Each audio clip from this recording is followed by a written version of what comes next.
Going on in 3, in 2, and in 1. Hi. Welcome to another episode of Call Aboard, the board game call-in show. This is a show that we do on the Tabletop Express. My name is Ryan. I am one of the co-conductors on the channel. I will be joined a little later today by co-conductor Chris as well. But I'm starting it off very intimate tonight on our episode of Call Aboard, GenCon 2023 edition. So tonight's episode will be discussing everything about GenCon that happened this past 2 weekends ago. So today is August 16th. It was in the first weekend of August in Indianapolis. It is the 4 days of gaming, the 4 happiest days of gaming. If you're in the chat, let us know. Oh, howdy. Intimate. Yeah, welcome, Eddie. I have an intimate setup, so intimate that I have the camera like blocking partial of part of my window. Hey, so I see Eddie. I see Mr. Coaster. How you guys doing today? But yeah, so it's a call-in show. So if you'd like to call in about GenCon, the phone lines will be open. Phone lines, quote unquote. It's call-aboard.com. We'll talk about your GenCon experience. I'm going to preface, I was following a lot of GenCon footage, coverage, news. Yes, the 4 best days of gaming. That's it. I was covering it all from home at GenCant. One day I'll make it back.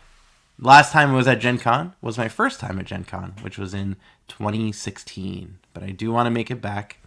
Next year will be, what will it be? Year 8.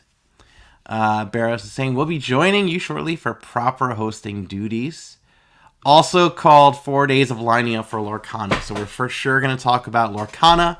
We're going to talk about Sky Team, Barcelona, thievery of trading cards. We'll talk about General Orders, World War II. We'll talk about pretty much any game that was there. Expeditions was there. I believe Scream, the board game, was also there, which we played. So we'll talk about that some more too. So we do have a caller in the wings, and he was in the chat. I know he was working at GenCon 2 at the Folded Space booth. So I'm going to bring him up in 3, in 2, and 1. Eddie, you're coming on right about now. Hey, Eddie. Hey, Ryan. How's it going? How are you? It's going good. How are you?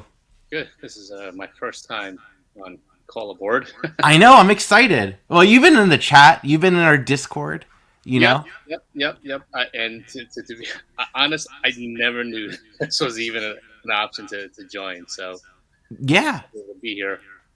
Well, tonight's the intimate episode because I'm all alone in the studio. Danielle's saying there's a new face. So yeah, well, welcome. You're a new face on the Call Aboard video series, but you know you're very active in our Discord. You were just talking it up. I've also Wonderland's War with you guys once. You were here for Wonderland's War. Man, that was a night. That was a great game. That was a great game. I'm excited. Have you played it again since? I have. I played it twice since. Oh wow. Okay. Yeah, I want to get back to Wonderland's War. It looks so gorgeous too. Hang on. I'm gonna pivot the conversation a little bit to Wonderland's War just briefly. Danielle's asking, what's your screen name on Discord? Mine, I think, is Chewy Yui. It sure is Chewy Huey. Yeah, Wonderland's War. This game's just gorgeous. It is. Yeah. The chips and whatnot. And even like the standees, like the standee version, I think is still pretty solid because the artwork is just great, you know? Yeah, and hopefully in a month we'll get the Swords of Madness expansion. Oh, yeah. Okay, well, did you pledge for that? I'm guessing? I mean, it was just cards, I think. So. Well, you could sign me up for a play of that. Yeah. Certainly. Oh, yeah. That's true. The queen needs to fix the white rabbit's head because I decapitated the white rabbit while putting it away. Well, listen, if you put away your game, Barros, right? Put away his game. I was being the nice guy, but what can you do? All right, well, Eddie, what are some games? First of all, how long were you there for? Did you drive? Yeah. Give us the details. So I flew in on, I think it was the Wednesday for setup day. Okay. So spent probably about 4 to 5 hours setting up the booth. This was the first time that Old Space was at Gen Con. In fact, they weren't. They hadn't intended to go because they weren't given a booth, and someone backed out at the last minute, and they jumped on it. Oh wow. It was a smaller booth than what we normally have. We had this island in the middle of the booth, and we kind of played Ring Around the Rosie, going around, stacking stuff up, and dealing with customers and such. But overall, we made it work. So then that was Wednesday. It was nice because we got to walk around to see other people set up their booths as well. So we were able to interact with content creators, publishers, and game designers. The only issue, they don't turn on the air conditioning during setup day. Oh no. The days that they don't turn it on, when people are working, it was hot. Oh my gosh. Yeah, that was insane. But then And the few days were just normal Gen Con days, except of course you're going to talk about Lorcana and day yeah. one. It was insane. I had the opportunity because as an exhibitor, I was on the inside in the exhibit halls. I was able to stand by the doors near Lorcana and film people just storming in, and it was crazy. First off, they allowed disabilities in 15 seconds before the mad rush came in. They got maybe 2 feet before everyone behind them just trampled through them, walked over. I heard people screaming. I heard people cussing. Oh really? Yeah, it was. I think I shared a video in the Discord channel. Yeah. It was just a madhouse. But that was only day one. Crowd management worked day two to have better line control. And in fact, they had started the line for Lorcana the night before at 6 p.m. And there were people waiting. It was insane. But yeah. You didn't end up getting a copy, did you? No. I'm not into the TCG Magic. Yeah. My thing. So. Yeah. You're my kind of guy. Yeah, but people were just getting the cards, flipping them, selling to pay for the trip. Isn't that so messed up? Like, you go to all this effort just to flip it, Yeah, I know. I mean, because you're not able to purchase more than one copy. You were limited to, I guess one per person. So it wasn't like you can get an extra one for yourself. Well, I heard people were buying extra badges. Oh, possibly. I saw it online where someone was claiming that people were buying extra 4-day passes, and the 4-day passes sold out because people were buying them to get them punched to get a copy of Lorcana. Yeah, so the reason is because once you get something from Lorcana, they snip off a corner of your badge. Right. Yeah, so you couldn't get online again. Yeah. Man, it's so crazy. But as you saw, it was 70,000 plus at Gen Con this year, the most they've ever had. There were signs outside, 4-day badges just entirely sold out. Yeah. That's. I mean, this is probably like the first year, I guess, that like it's really back. Like it's really back with a vengeance. Yeah, it was back full swing. I mean, there were still some people wearing masks. But overall, it was just normal. But I have to say, getting from one end of the convention hall, the exhibit hall, to the other exhibit hall, it took you maybe 45 minutes. So it was just packed. And was this your first year at Gen Con? It is. It was. I've never been to Gen Con before. Wasn't sure what to expect. And I guess with all these people, I don't know. Maybe I don't know if it was the best time or the worst time to. But yeah. Well, it's the largest one. It's the largest one in North America. The largest one. Yep. And I know it takes up the whole convention center and the Lucas Oil Stadium right next door. Everything is just taken over with Gen Con. Yeah, Lucas Oil is nice because it's just an area for gaming. But there's also, I guess, the back part of the convention hall for, I guess, demoing. So people had tables for demoing games. But no, Lucas Oil, just an amazing place. Just inside, you're playing on a football field essentially. Yeah, that's I still find that so funny. So when I went to GenCon years ago, Lucas Oil was open for playing, and I didn't have the opportunity to actually go there because there was just so much going on. Yeah, like it was tons of stuff, and it's not just like a play convention. It has it's also I believe it's kind of like a trade show as too. Like there's a lot of people negotiating business deals there. Within the industry. Fact, it goes into some of the hotels nearby where they have consignment stores. Yeah. In fact, talking about deals, so I was able to go to a few parties, which was nice. I went to Panda Game Manufacturing. I went to cool. I went to Forteller. I went to the Cephala Fair. And these people, they were just spending money. They were just spending money like crazy. I mean, they rented halls, catering halls. And the food was incredible. So they went all out. And you can see people were just wheeling and dealing and making deals. So yeah. All right. So, of the games that you did play, what game stood out to you the most? Well, which one you want to talk about? I played something called Queen. Is it Queen to Midnight or Queen by Midnight? I think it's Darrington Press. So I wasn't familiar with the title at all. Just had a nice table presence, and I guess the game comes with some sort of, I don't know, either a dice tower or a clock. And I wasn't aware, wasn't sure who it was made by, but someone told me it's a big, I guess, D&D DM person that created the game. Okay. But sold out every single day, and that was sort of the one that left an impact on me. I didn't pick it up, though, because it was a big box. Well, maybe someone picked it up around here, Yeah, possibly. But, it was a big box. Incredible table presence.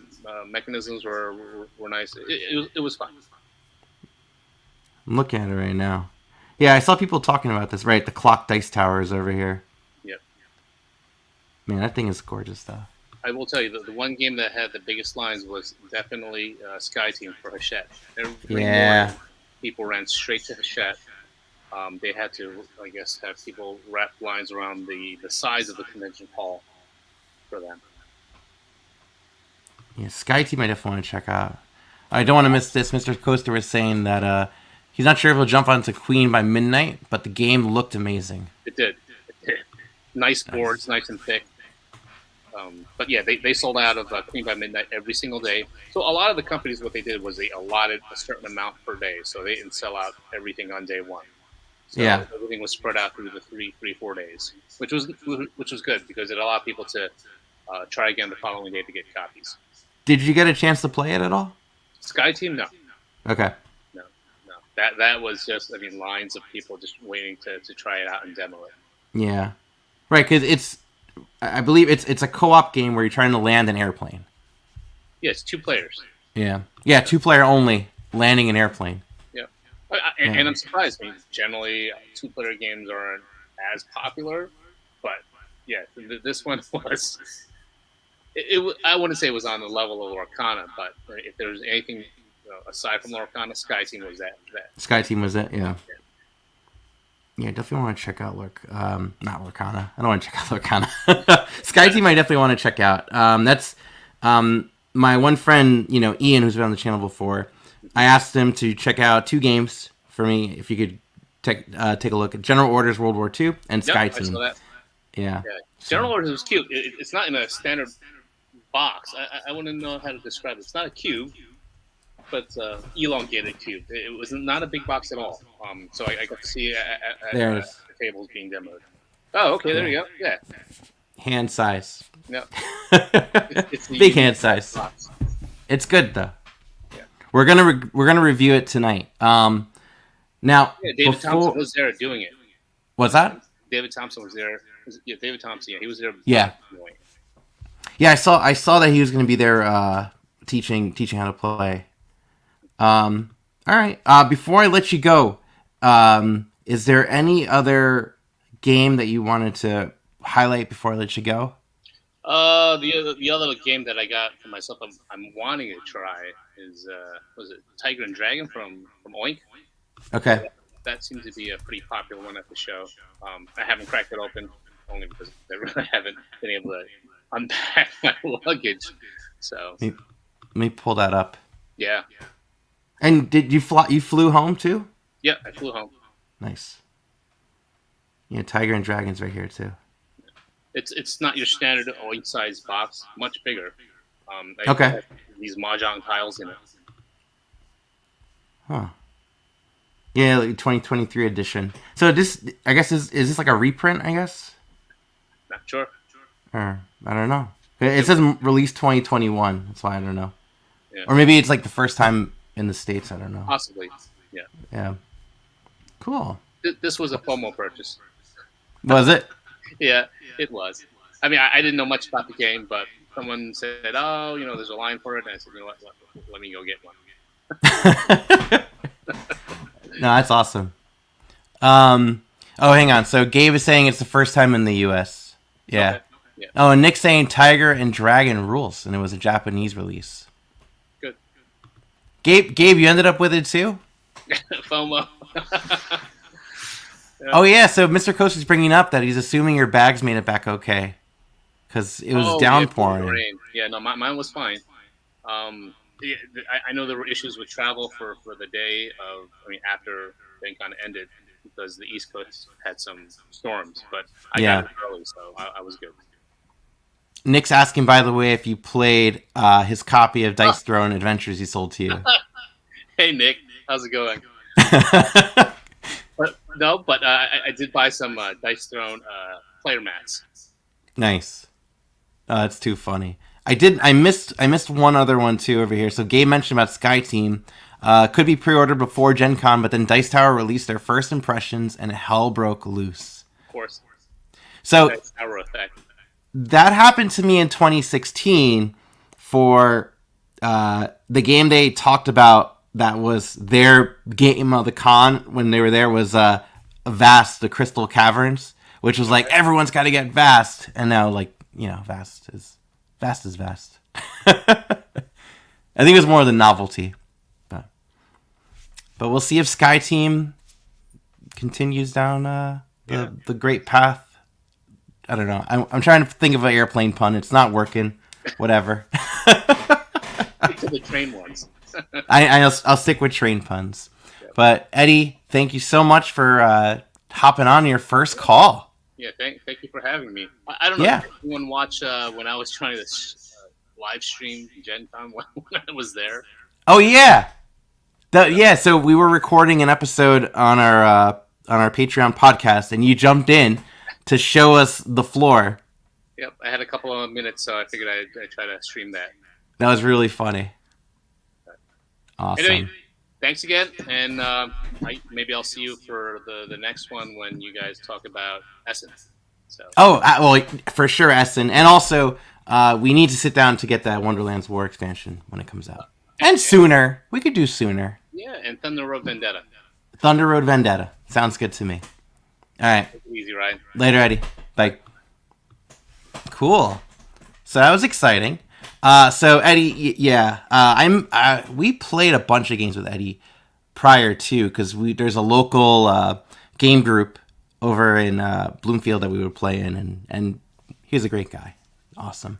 But there's another first-time caller on here who I asked if he wanted to join, and he did. Now this guy not only is a board game fan, he's a paranormal enthusiast. And not just dressing up like a Ghostbuster, because he does that too. But he legit has his own supernatural podcast. I'll let him talk about it when I bring him on in 3, and 2, and 1. We have Bob Anderson. Hello. Oh, hey there. Oh, hey there. How's it going? Oh, it's going great, Bob. Thank you for calling. I was blushing. You were being very sweet to me. Oh, I saw you. I could see you doing that. I could see you going like this. I was trying to bring you in for that. Oh, hey there, Ryan. How are you? I'm doing great. Welcome, to the show. I've been, first of all, I've been trying to get you on here for Yeah, for a bit. I'm not gonna lie, my memory's shot these days, so unless okay. I'm reminded like 6 times, I forget. I had a blast at GenCon, so when you brought it up, I'm like, yes, I'm happy to do it. Yeah. We're celebrating our 10-year anniversary of the Windy City Ghostbusters tonight. Congratulations. Oh, thank you. So after this call, I get to go back on another call to go celebrate that. That's so fun. So why don't you introduce yourself? Because for those of you that don't know, other than doing this board game show, I also am part of the New York City Ghostbusters fan group, and I know Bob through Ghostbusting. So go ahead. Yes, you do. So my name is Bob Anderson. I'm from the great city of Chicago. I host a paranormal podcast / radio show called Bob After Dark. I talk about everything legends, lore, and the supernatural, things that go bump in the night, lights in the sky, weird cryptid stories. And I'm like those guys you see on TV, except I have a sense of humor about what I talk about. There you go. My shows come out weekly-ish. I was the vice president of the Windy City Ghostbusters for a very long time, and costume enthusiast with the Ghostbusters. And when I have time, because I travel for conventions for a living, when I'm not busy with that, I'm a gamer as well, both tabletop and the video variety, but the tabletop lately has been catching my eye more, so I've been enjoying that. Which is exciting. And Mr. Coaster does ask if busting actually makes you feel good. Yes, busting does make me feel good, I guess. I would agree with that as well, yes. For myself. Shout out to the Circle City Ghostbusters from Indianapolis, by the way. They actually had a presence at GenCon. They had a booth there. They did. I messaged Jacob if he wanted to join as well. Yeah, that was a really exciting experience. So shout out to them for raising good money while they were there too. Are you still with them too? Oh yeah. There you go. See, so no question about it. There you go. Yeah, because you have it's dual like membership with them. And then you're also an honorary member of our group. I'm a member of 5 groups. Oh, okay. Yes, and an honorary one of New York City. Yes. I have my piece of paper to prove it. Yes. I'm the one that signed it. And mailed it. Yes. Well, I mailed it to Dan, I believe, and then Dan mailed it to you. Oh. It's a whole Ghostbusting thing. But, yes. I mentioned to Mr. Coaster about checking them out, too, because were they in what spot were they in? They were up by the charities. So any of I call it the charity row, like fans of GenCon, where they're the LGBTQ plus AI gamer guild. I think they're called Gamers with GAY. Yeah. So like their reach out group for people identify as such for tabletop. There was a couple universities there and the such. So they were like upstairs and back. Yeah. Cool. All right. Well, go ahead and talk to us about your GenCon experience. I know this wasn't your first time. No, this is my 10th time. 10th time. Yes. Wait, so 10th year of Windy City and 10th year of GenCon. Yes. That's pretty epic. Yeah, I was in GenCon. My first GenCon was actually 2013. So up until canceled pandemic year. So yeah, 10 years of GenCon. For me. And that's actually, I think that's where I first met you too. Yeah, we met in person for the first time I met you in New York or LA. In LA, yeah. I met in you LA briefly, but then we really hung out at GenCon that same year. Yes, we did. I bumped into you and you were celebrating your bachelor party, I believe. It was my bachelor party, yeah. Yes. We didn't get to play any games though while I was there. It's okay. It happens. We're overdue. Yes, we certainly are. Yeah.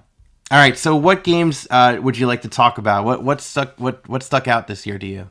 Okay, so I'm going to be a little biased because Sure. The paranormal. I'm wearing a Mothman shirt right now, but Sure. Cryptid Cafe from Splotchy Games. That was my one. We played that a lot to the point where I'm on a first name introductions with the creator Doug of the game. Cryptid Cafe is a lot of fun. One part worker placement. Okay. One part point taking. It's got a really cool theme because I'm super into that, and I'm not really big into like the worker placement sort of worker placement type games. But Cryptid Cafe, just because of the theming, that game got me going. It debuted last year Gen Con. Yeah. But I wasn't but I didn't get a chance because it sold out like day one last year, GenCon. So this year I made sure, because I was also an exhibitor and a speaker, that I got in a chance to be there a little early to go run over to Squatchy Games. And I got to know Doug, the creator, and I had to go back and ask a couple questions about rules and stuff, but he was very sweet. That game was my game of the year for Gen Con, even though it's technically a year old. That one was a lot of fun. One that we tabled even this Gen Con, it kind of travels with us wherever we go now, is Night Cage. I'm super Night Cage. I'm really bad with companies, so bear with me as I may not remember. Yeah, thank you. Night Cage is so much fun. This year they debuted the expansion at Gen Con that'll be coming to Kickstarter this fall. It's a co-op horror game, kind of falls into the theme of what I do. I play a lot of horror board games, kind of, goes with the territory of being Bob, I guess. Of course. This one's a lot of fun. You wander around the dark, pulling tiles, and you're trying to avoid monsters. It's so thematic. It can legitimately give you a scare, and we tabled that quite a bit this year at Gen Con. My other one, which was a big surprise for me, was a resource management game called Ravine. Super independent publisher that a buddy of mine picked up. You said Ravine? Ravine, Ravine. Yeah, there it is. I'll let you know if you pull it up. It is. So this one? It, yes. Yeah.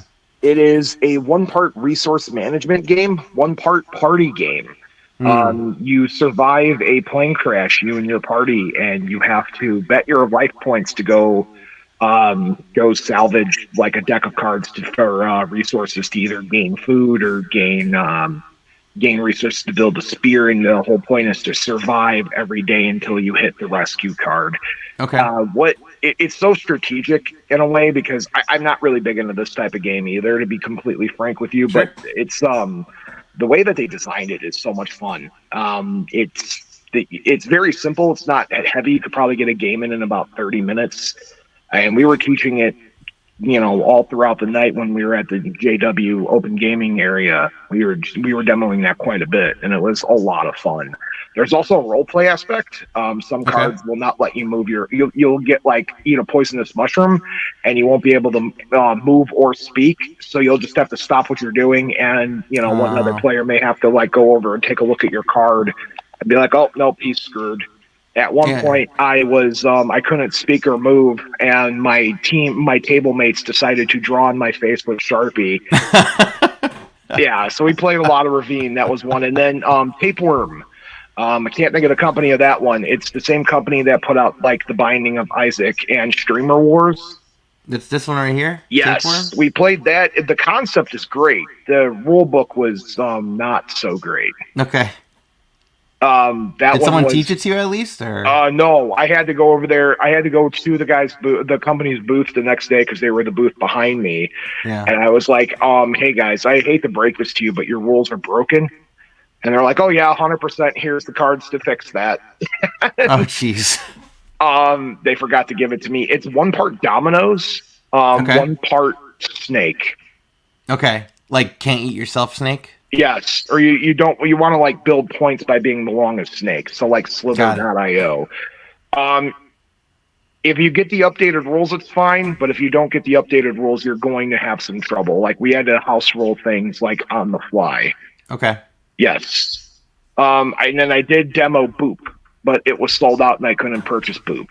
Wait, did you do Boop or did you do Boop? Boop. Okay. I demoed Boop. But it was that sold out. You want to talk about lines for a game? Yeah. That game sold out. They did the allowed every day, and they sold out in the first half hour. I mean, have you played the original one, or did you just jump right into this one? I just played Boop because I own cats, and it's a spooky cat game, so it kind of falls in the theme with my existence. I've never played the original Boop, but I could see where it was probably a super popular game at its launch. I really enjoyed the spooky aspect of this. It's clever. It's one of those things where as an adult, I enjoyed it, but I could see where if you're a parent, you're teaching kids, or you're a teacher and you're running a board game club or something, it's something you could table with kids and they'll enjoy it as much as me being an adult, which. That's a hard thing to find. I'm not going to go sit down and play Night Cage with a bunch of kids, but Boop is something that I could, and it's still spooky, which is great. I do want. So I mentioned earlier that my co-conductor will be joining me, and I want to bring him in right now to talk with you because Boop is a game that he loves and he plays with his kids. So I'm going to bring him in right now to talk about that with you. Here he is, Chris Barros. Howdy. Hey, everybody. Sorry joining a little late tonight. How dare you? Yeah, I do what I do. Chris, this is Bob. Bob, this is Chris. Hey, Bob. How are you? Chris. How are you? Yeah, let me tell you guys, Boop, it's funny because I really do appreciate Boop. I do understand, though, if I'm not mistaken, someone can correct me, I felt like they added something slightly different with Boop. Like they did something different in the rules, like a minor tweak. So I feel like they did different, kind of like how Patchwork reconfigured certain things with their Halloween version. So I don't know what that core difference is. But it says ghost cats that float between the spaces. Yeah, yes, that's the difference. So regular Boop don't have that. What does that mean that they float between the spaces? I have no idea. Well, Bob played it. I don't remember that. Oh, okay. Well, it does look cool. Oh, Mr. Coaster's saying he's saying the ghost cats move slightly different and affect the other cats. Okay, that's cool. That's nice. Cool. So they did make it different. I like Boop, and to Bob, to your point, yeah, it plays great with the kids. I mean, to the point that my 6-year-old daughter can play this game. Yeah. So the fact that my 6-year-old daughter can play this game, I can play this game, my mother can play this game. Like that's 3 generations who are able to play this game, and that's not always the case. So I do think it has a approachability that is extremely versatile in this case. Yes. I should try it. The last game that really stuck out to me, because their booth was right behind me, was Borderlands. Oh, like the video game? Yeah, but the board game. You want to talk about the chunky, heavy, thick box with tons of stuff going on in there? Oh, that was it? Oh, yeah, man. The price tag scared me off because, I blew my budget kind of early before I realized what they were doing. Is it this one, Borderlands Mr. Torg's Arena of Badassery? I believe so. It's whatever's coming out this year. It's yes. That game, big, heavy board game, big, thick box, $120 price tag. Yeah. But if you're a Borderlands video game fan, you'll love the board game because there is 6 loot decks that you could pull from. So there's, something like 1,000 cards in there. Yeah. Yeah, and it was pretty cool, and I got to interact with some of the people demoing it because they were giving away free copies of the game if you were able to roll certain things throughout the weekend. Yeah, so if you rolled an 83 on 5d20 or rolled a 93 on 5d20, you can get a free copy of Borderlands. So that was pretty cool. I wonder if anyone did it. Oh yeah, there were certain they were able to. They narrowed it down, and it was 1 in 16 million if you were able to do it twice, and someone did it back to back. What? Yes, they went crazy. Playing the lotto is what that person should have been doing. But they won 2 copies of Borderlands, so that was definitely a thing. I see right here too. It says best with 3-4 plus. I mean, I guess you could play with more than 4 players then. When I demoed, it was only 4. Okay. Yep. But that game runs smooth. I enjoyed that one quite a bit.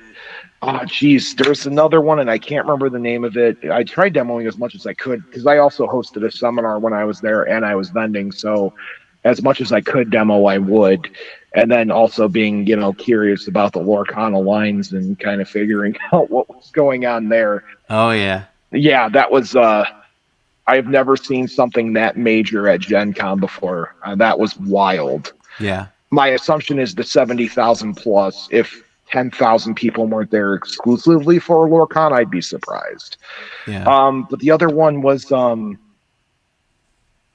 it's like a gig economy superhero game, like in the post-apocalyptic world, and I can't remember. It's made by the same people who did Hickory Dickory.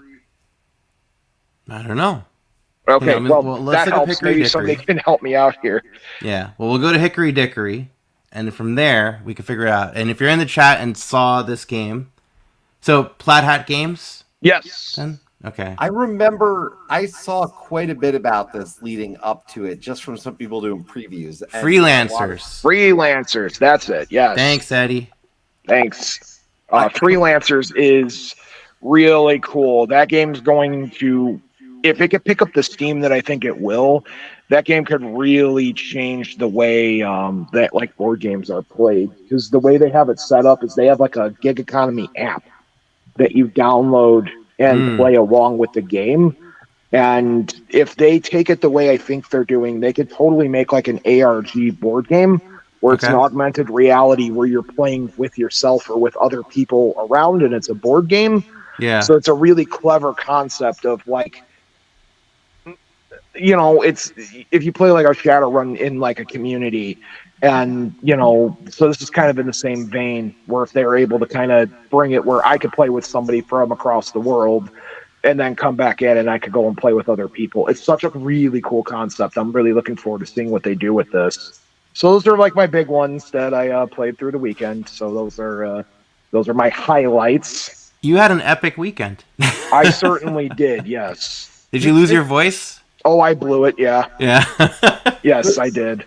My seminar was popping, and then I got to eat some Godfather's pizza, which was really good. Shout out to them if you're looking to avoid the block party crowds of food trucks. Hot box pizza. Go get you some Godfathers. It's only like a 10-minute walk.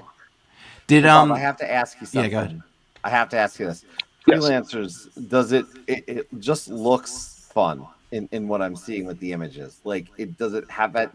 Does that like colorful thematic vibe really just hit you as you're playing it? Because I'm just looking at some of the photos and it just looks like I just want to play it just looking at the images, but does it deliver on that?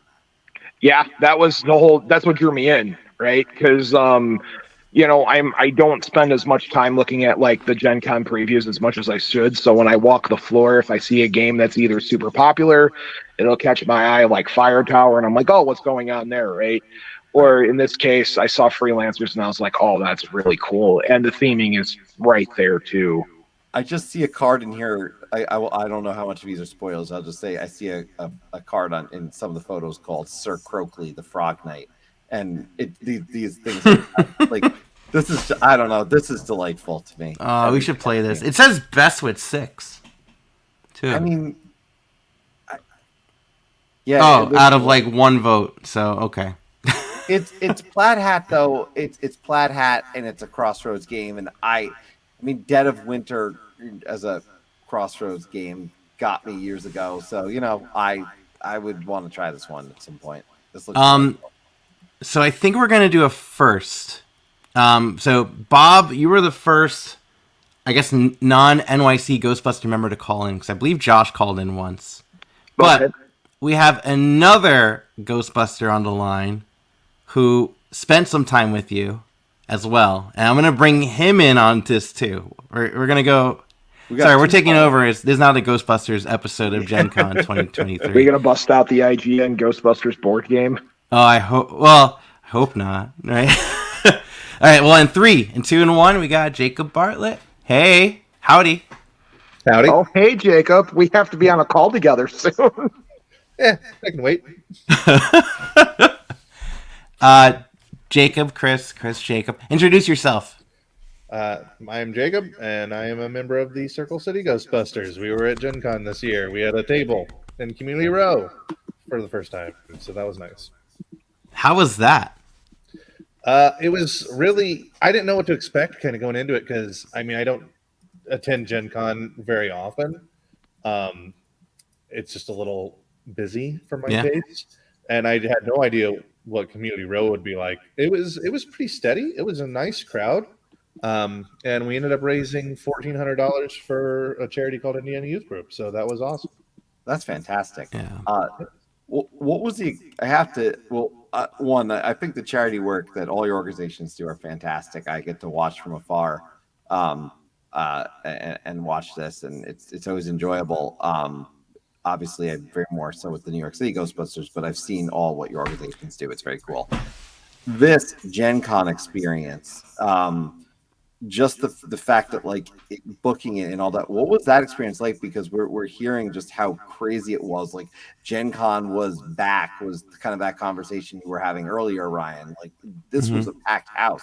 So what was it like to kind of just be in that room and go through the process of like getting this going? Because you said it's your first time actually doing this for the group, right? Yeah. We became a 501c3 this year, and that was something that opened a lot of doors for us, including the door of getting our foot in at Gen Con. So it was some, we didn't kind of know what to expect at all, and it was kind of back and forth with where the space was going to be and how much, how many like even passes we were going to get. We didn't know. But when it all went really smoothly once we were there, other than the fact that someone stole a bag of candy and a box of donuts from us. People stole more than that, Gen Con. So Yes. Yes. Okay. Considering we didn't have $300,000 worth of anything stolen, we got off pretty easy. Oh my goodness. They just stole a whole pallet of like Mattel Ghostbuster traps, right? No, sorry. Wrong crowd. Yeah, well, we had that. Yeah. Did you get to play anything at all? No, I was Just worked it. Yeah, I was only able to be there for 2 days, and our booth was fairly busy. But fortunately, I did get to spend a little time with Bob Anderson, so that was nice. Aww.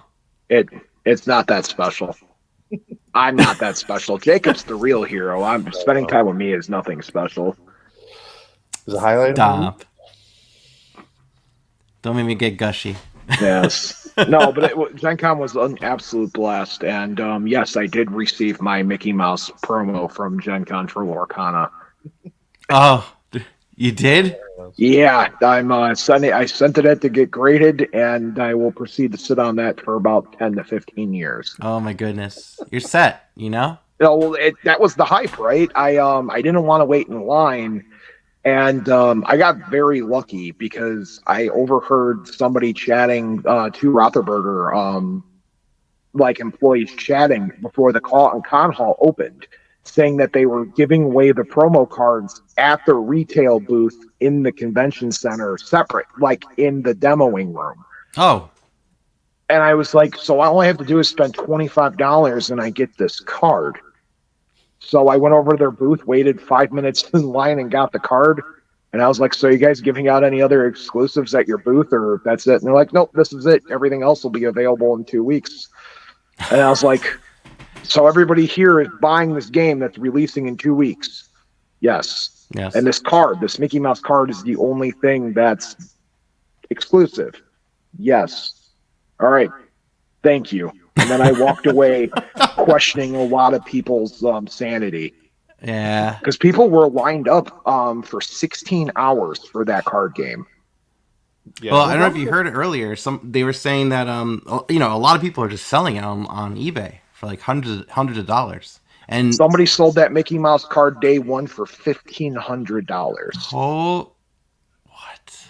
So you've been to the Indiana Convention Center before. The line for this thing, I mean, it was the entire big hallway. Yeah. Oh, areas roped off and stuff. It was insane. It stretched outside and down the block, guys. Oh, jeez. I to this point, guys. I've never been to Gen Con. Well, you're missing out. You're missing out. PAX is like the perfect size for me because it's like the right amount of people. I will eventually do Gen Con, but like when I saw the photos of that line, I remember seeing the line in particular the line about Lorcana when they announced it, and I think it was Watch It Played tweeted out, by the way, Ryan, that you know what, who brought their lawn chair to Gen Con, and then that entire thread blew up. Wait, people were like camping out. Oh man! For the Friday, so Thursday there was tons of nonsense, right? So Friday they paid the Rotherberger employees extra to sit there and line handle and rodeo people in. From the Gen Con exhibitor hall closed, I want to say at 7 o'clock or 6 o'clock. 7 o'clock p.m.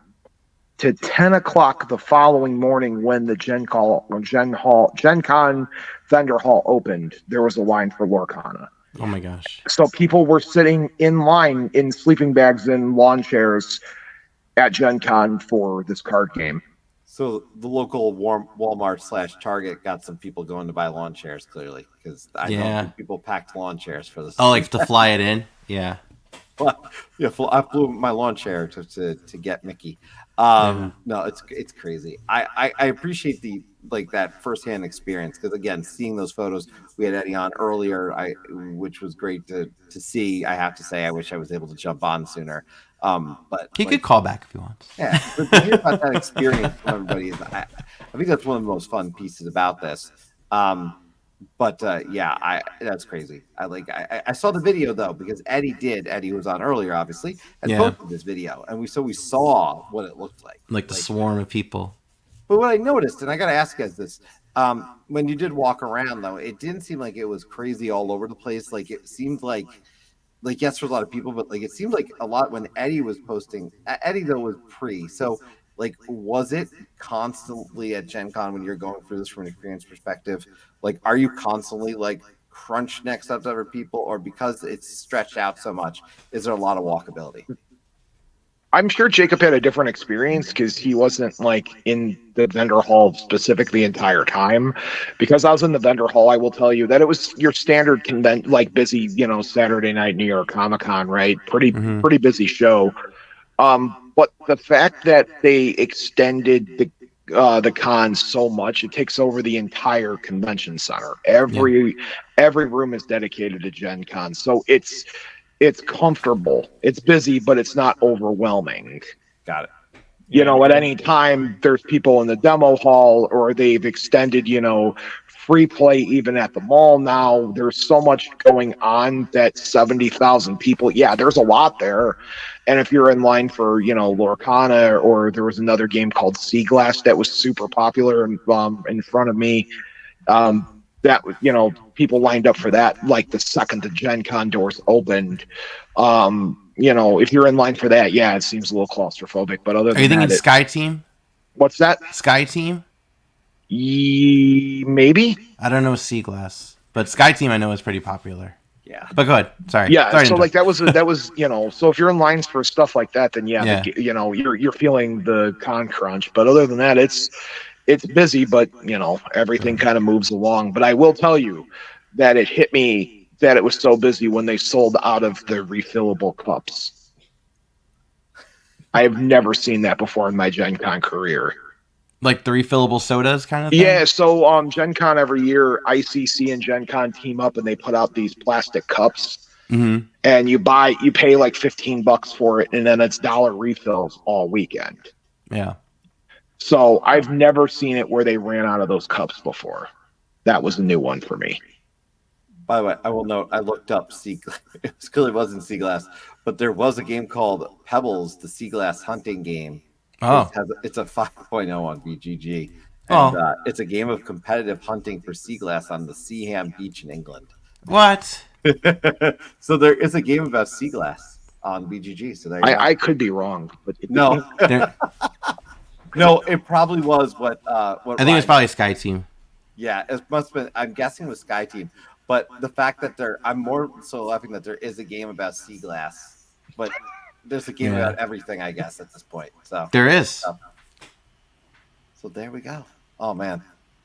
But it was fun having you guys on. Oh, thank you so much for having me. I appreciate it, guys. Can I plug Bob After Dark before Jacob plugs Circle City? Yes, give us your plugs. Go. Bob After Dark, you can find wherever you listen to podcasts at. And you can find me on all the social medias if you're into the paranormal and spooky stuff. And just a pretty boy face like this. Aww. And you guys find me at your local cons. I do a lot of shows, so you guys catch me around. That's what I got. I will tell you, we should chat sometime because you probably got some good lore on some of the monsters I cover on my Supernatural podcast, which is about the show. Yeah, let's we'll cross promote. We'll have to cross paths on this collaboration live. I told you to. Yeah. I know we still haven't done it though, so I'm just reminding myself. There we go. Jacob, plug. Go ahead. Okay. Well, Circle City Ghostbusters is the Indianapolis Ghostbusters team. You can find us on Facebook, Twitter, Instagram. Wait, is it X or Twitter now? I'm not sure how we're supposed to be getting there, but we're on Threads. Yeah. Probably MySpace, if that's still around. I don't know. Could But be. you can Could also come back.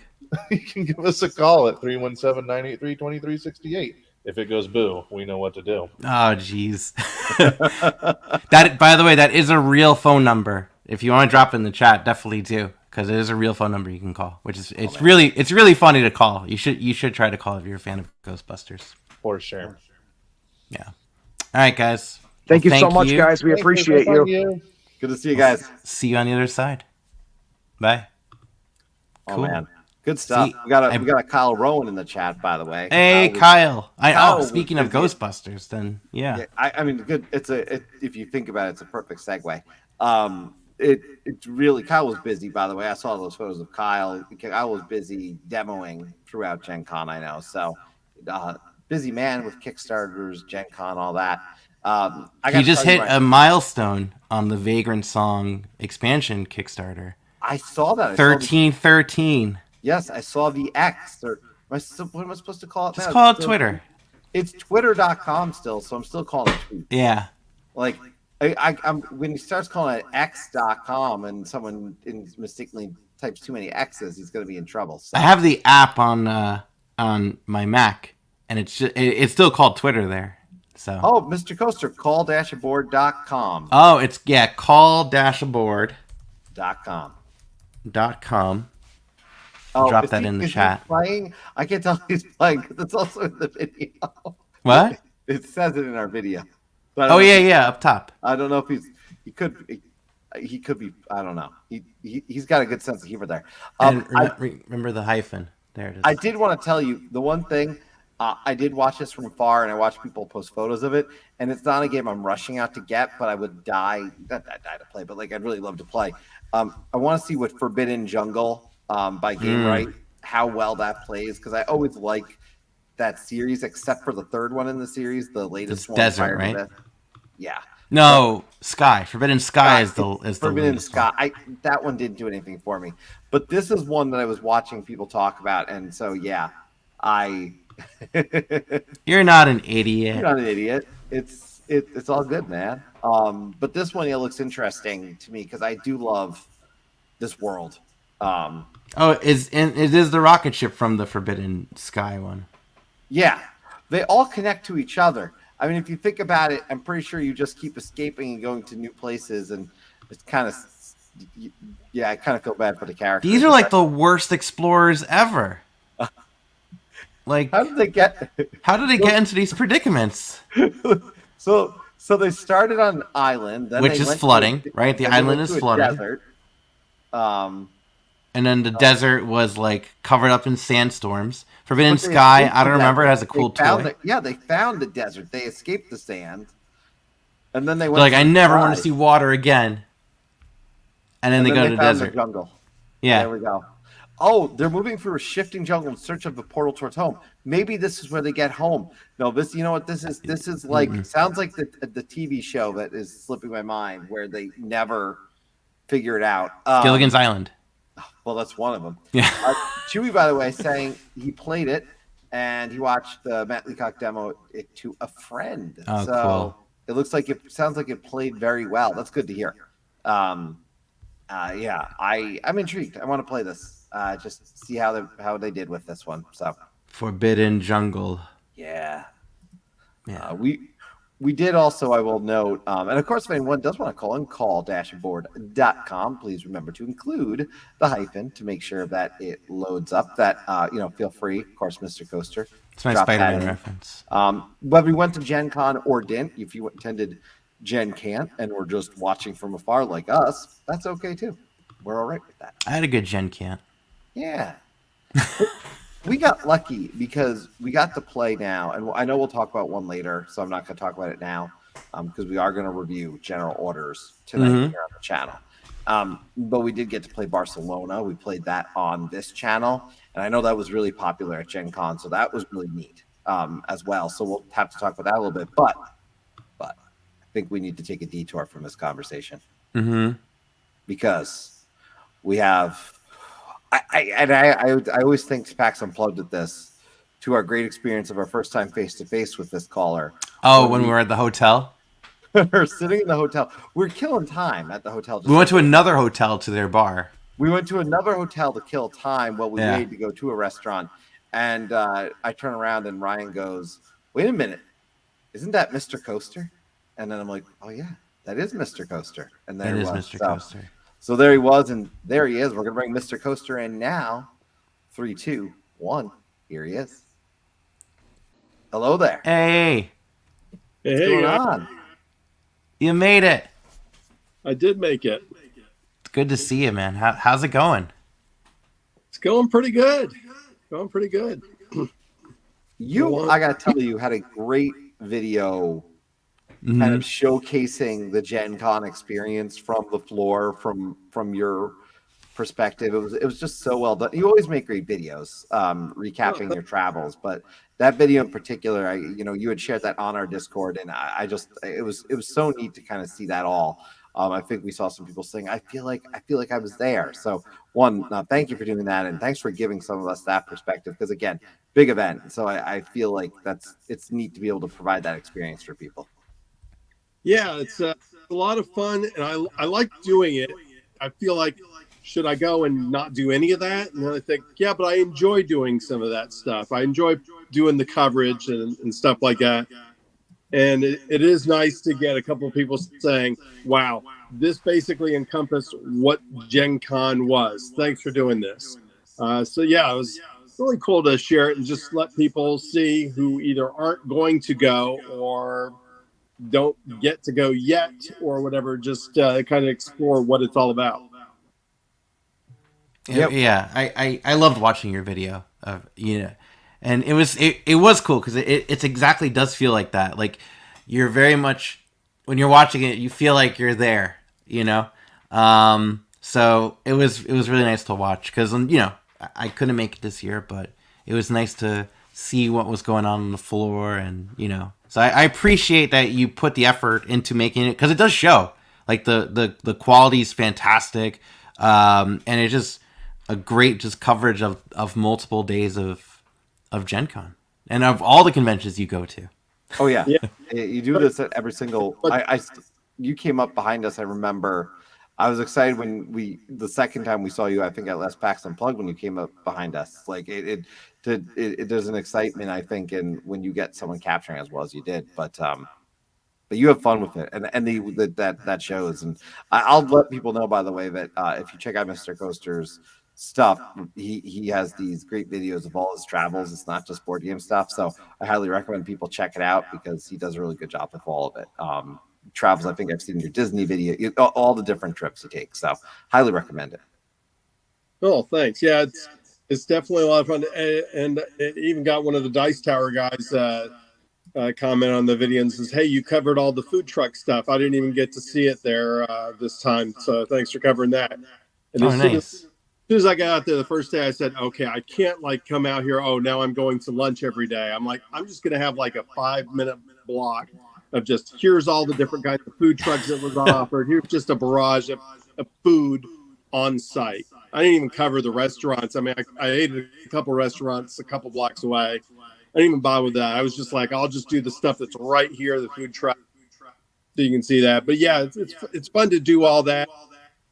I didn't necessarily that first couple of hours, I didn't get as much as I would have liked because I was focusing on trying to hit all the different game booths and get in line.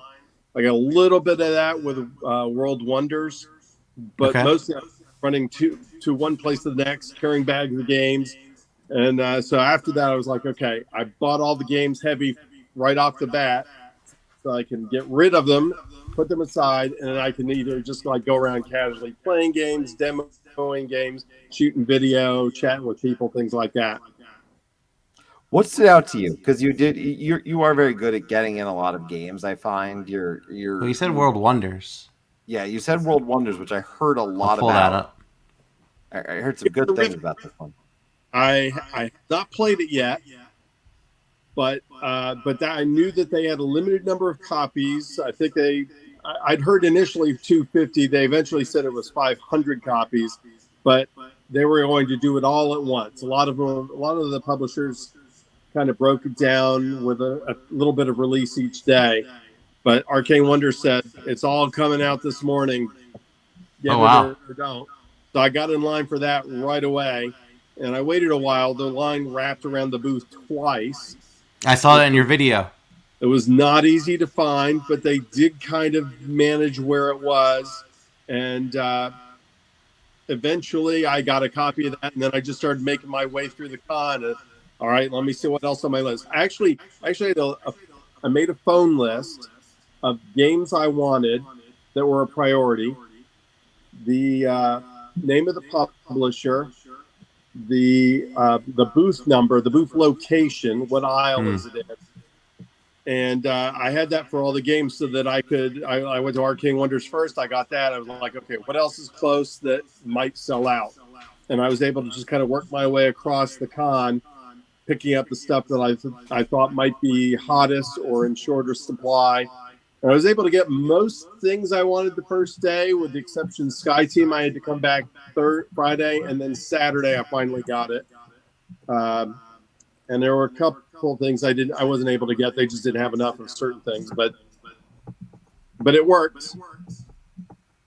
That's good. You had a plan. You stuck to it. And you got some great looking games out of it. I mean, World Wonders looks fantastic. Sky Team, I still want to try. We've mostly opened, unboxed. I got COVID at GenCon. Oh, okay. Oh, sorry to hear. I've been fine, other than a little congestion. I felt perfectly fine. But I started testing a couple days after, just to be sure and check. And I tested positive, so I isolated for my days. No further symptoms, so I'm back doing usual stuff this week. But I'm just wearing a mask every day as an extra precaution. So we've unboxed a bunch of games. We haven't played them really yet. My wife's been down here with me, and we've unboxed a couple things, but we haven't jumped in to play anything yet. Hopefully we're going to get a bunch of playing in this weekend. But I still got my stack of games over here, and looking forward to Sky Team for sure. Three Ring Circus was another one that we were really jonesing for. Oh, yeah. That was on my list as well. I don't know what's going on in that game. To tell you, I only saw photos of it. I didn't get deep into it, but it looked really interesting. I mean, I know it looks gorgeous. I know we got DeVere publishing it, and Fabio Lopiano, who did Kalamala. Oh, hang on, you got it right there. Oh, yeah. Hang on, let me put onto the. Let me go. Boom. There you go. So gorgeous looking. One of the things they were offering there, of course, it's a historical game, so they do have disclaimers putting back in the time. This is what circuses did. The animals were exploited. That was not a good thing. We're better than that now. But one of the cool things they offered at the con, and I think it's going to be available beyond. It's going to be available on the website. Is this little solidarity deck? Okay. Which basically replaces the animals in the deck with like mechanical animals and other attractions. And it was $5 extra for these cards that'll fit into the deck. They're just replace the other cards that you can remove. And of the $5, all the proceeds go to animal rescue. So that was really that's cool. awesome. I thought that was really cool. I said, yeah, absolutely, take my $5. Really excited to try that one out. Sky Team, World Wonders. As far as games that I actually have played, I played Cosmoctopus at one of the ticketed events, and I picked it up. And I gotta try. Really, there it is, Cosmoctopus. Yeah. That's a fun one. The one criticism I've kind of seen online before was it can run a little bit long.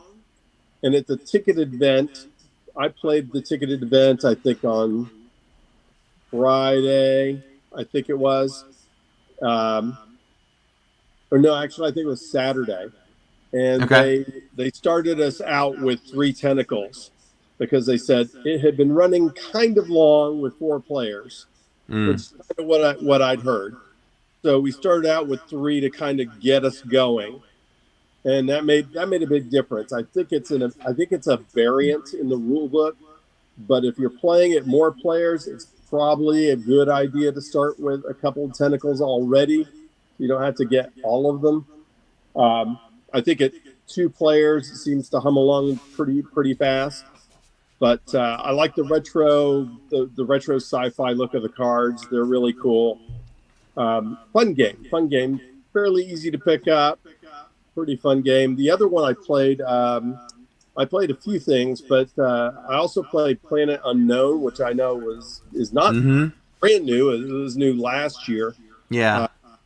But I had not been able to play it yet. So when I saw it was going to be a ticketed event, I said, "Oh, this is great! I can learn how to play this game and actually play it." So I signed up for that. That was so much fun. I love that game. They it just got rebooted on GameFound, but with the expansion, and I think they're going to do a late backing thing here in the next week or two on GameFound. So I'm definitely going to jump in on that and pick that game up because that was a lot of fun. Really had a good time with that. And it comes with that tile trade, a Lazy Susan kind of deal, right? Where you can kind of... And they had some copies at GenCon of the Planet Unknown, but they said they sold out by the time I decided I wanted to get it. And they said, you know what, just go on GameFound. That's going to have the improved version. What they had was the original version where the new improved version basically puts a lid on the Lazy Susan in the box. And it also increases the size of the box a little bit, so the lid isn't lifting. Okay. So they've made a couple of very minor adjustments and stuff that are going to be improved with that. So I said, okay, I'll just put it on that and order it from there. But that was a lot of fun to play. Oh, since you mentioned Lorcana earlier. Did you get one? Oh goodness! Did he buy Bob's Mickey Mouse card? Let's see it. So I got it here. Yeah. I've got the Mickey card here somewhere, but I'm not going to dig for it right this second. But I was interested in Lorcana. I used to work at Disney. I was interested in checking it out. I'm not a TCG player. But I was interested in checking it out. But I had no interest in getting in lines, camping out, or racing for booster packs or any of that stuff. Yeah. So I signed up for the Learn and Play ticketed event, which was limited, but I was able to get in that back when they opened the event registration. So I said, okay, I'll do that. That guarantees me the starter deck, and they'll teach me how to play the game. And I didn't have to wait in line or any of that stuff. So that was fun. So I got to play it. I'm not really a Magic guy either.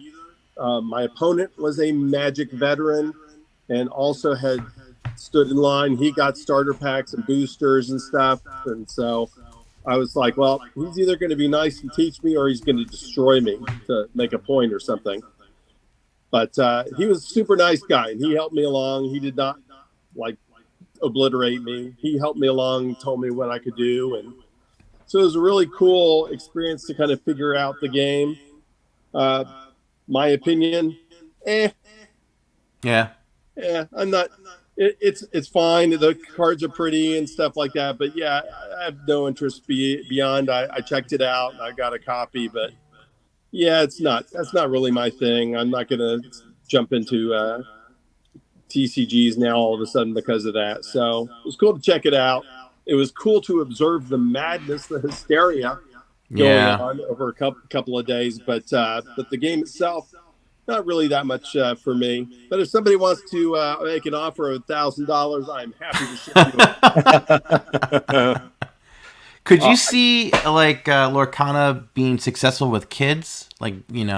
As like a welcome to board gaming. Here's a trading card game with Mickey Mouse and stuff. Yeah, I think so. I think so. And if you're not necessarily going to try and chase down all the stuff, boosters and stuff like that, I could see it being, a big hit with kids who are just like, hey, it's Disney characters, learn that style of game and learn about building a deck and stuff. Yeah, I could definitely see kids getting into it. I do want to ask too. Your experience going to Gen Con? Did you drive there? You flew there? What was that like? I flew. I Yeah. contemplated driving, but I figured by the time I paid for parking, gas, 8 hours of work Everything. in both directions, I decided, you know what, I'll just go ahead and fly. And Yeah. I took my big roller bag and put my slightly smaller bag within to bring stuff back, which worked well. I was kind of maxed out on weight, 49 and a half pounds in the big bag. Nice. The smaller duffel, I had plenty of weight, but I knew I was running low on space. I Tetrised everything in there Friday to see where am I at, and I said I can afford like maybe 2 or 3 games depending on their size. Yeah. So I kind of knew what I could do as far as picking up more games the next 2 days, the Saturday and Sunday, which was not much. And then I was able to kind of fit it together to make the weight work and put clothes around them to try and protect the game so they wouldn't get wrecked on the flights back. I got a couple of dings, a crease in a lid, nothing too bad, and I'm relatively happy with how they traveled back. Good to know. Cool. That's great. I'm glad to hear. Again, we saw horror stories from people in their games, so it's always good to hear the games made it back.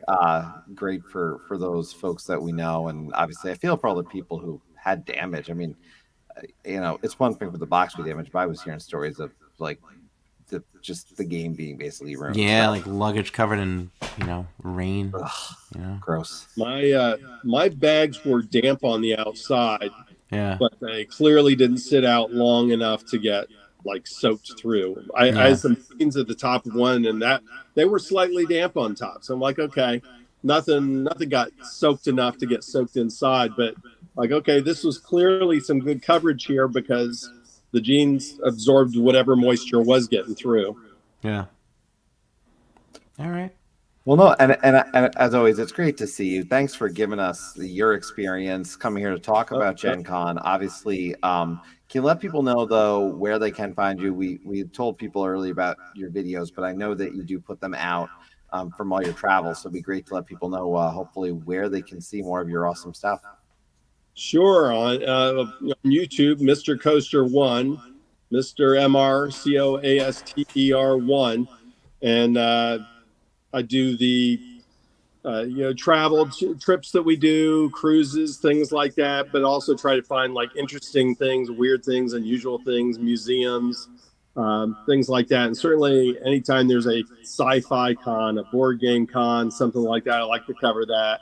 A lot of the board game content creators are doing a lot of previews, reviews, things like that. So I find that my coverage of what the con looks like overall, it's kind of fits in there well. So it's nice. I'll be, of course, I'm sure I'll see you guys at PAX again in a couple of months. So looking forward to covering that. And of course, I'm on Twitter, or formerly Twitter, X. Yeah. Mr. Coaster 1 and Instagram, and of course on the Discord with you guys, Old Man Coaster. That confuses some people sometimes, but those are the same. Those are the same people. It's like that's my dad, Old Man Coaster. It's really cool to share that stuff and to see that other people are enjoying it. I had one guy say he was going, when people ask what is Gen Con, he was going to share the video that I put out at Gen Con. Like, wow, that's really amazing. That's awesome. Makes it feel worth it, because I stayed up really late Monday night and got really short sleep trying to get it done and put out ASAP for timeliness. So makes me feel good that I spent the time trying to work to get it out ASAP. Awesome. Well, we appreciate you. Thanks again, and we will definitely see you at PAX Unplugged. We always look forward to it. So good times ahead, and many games to be played. So for sure, to that too. Yeah, yes, definitely play some games. All right, have a good one, Mr. Coaster. All right, night, guys. Bye. Cool. This is flying. Yeah, this is flying. Got some good stuff tonight. Now we have another first-time caller, but not first time on the channel. you might recognize his hand or voice from a play of a expansion that was released at GenCon, right? Cosmic Frog Find Muck. Yes. Right? That was released at GenCon. So in 3 and 2 and 1, we're bringing Gabe. Hey, Gabe. Hey guys. Hey. How's it going? Good to be here.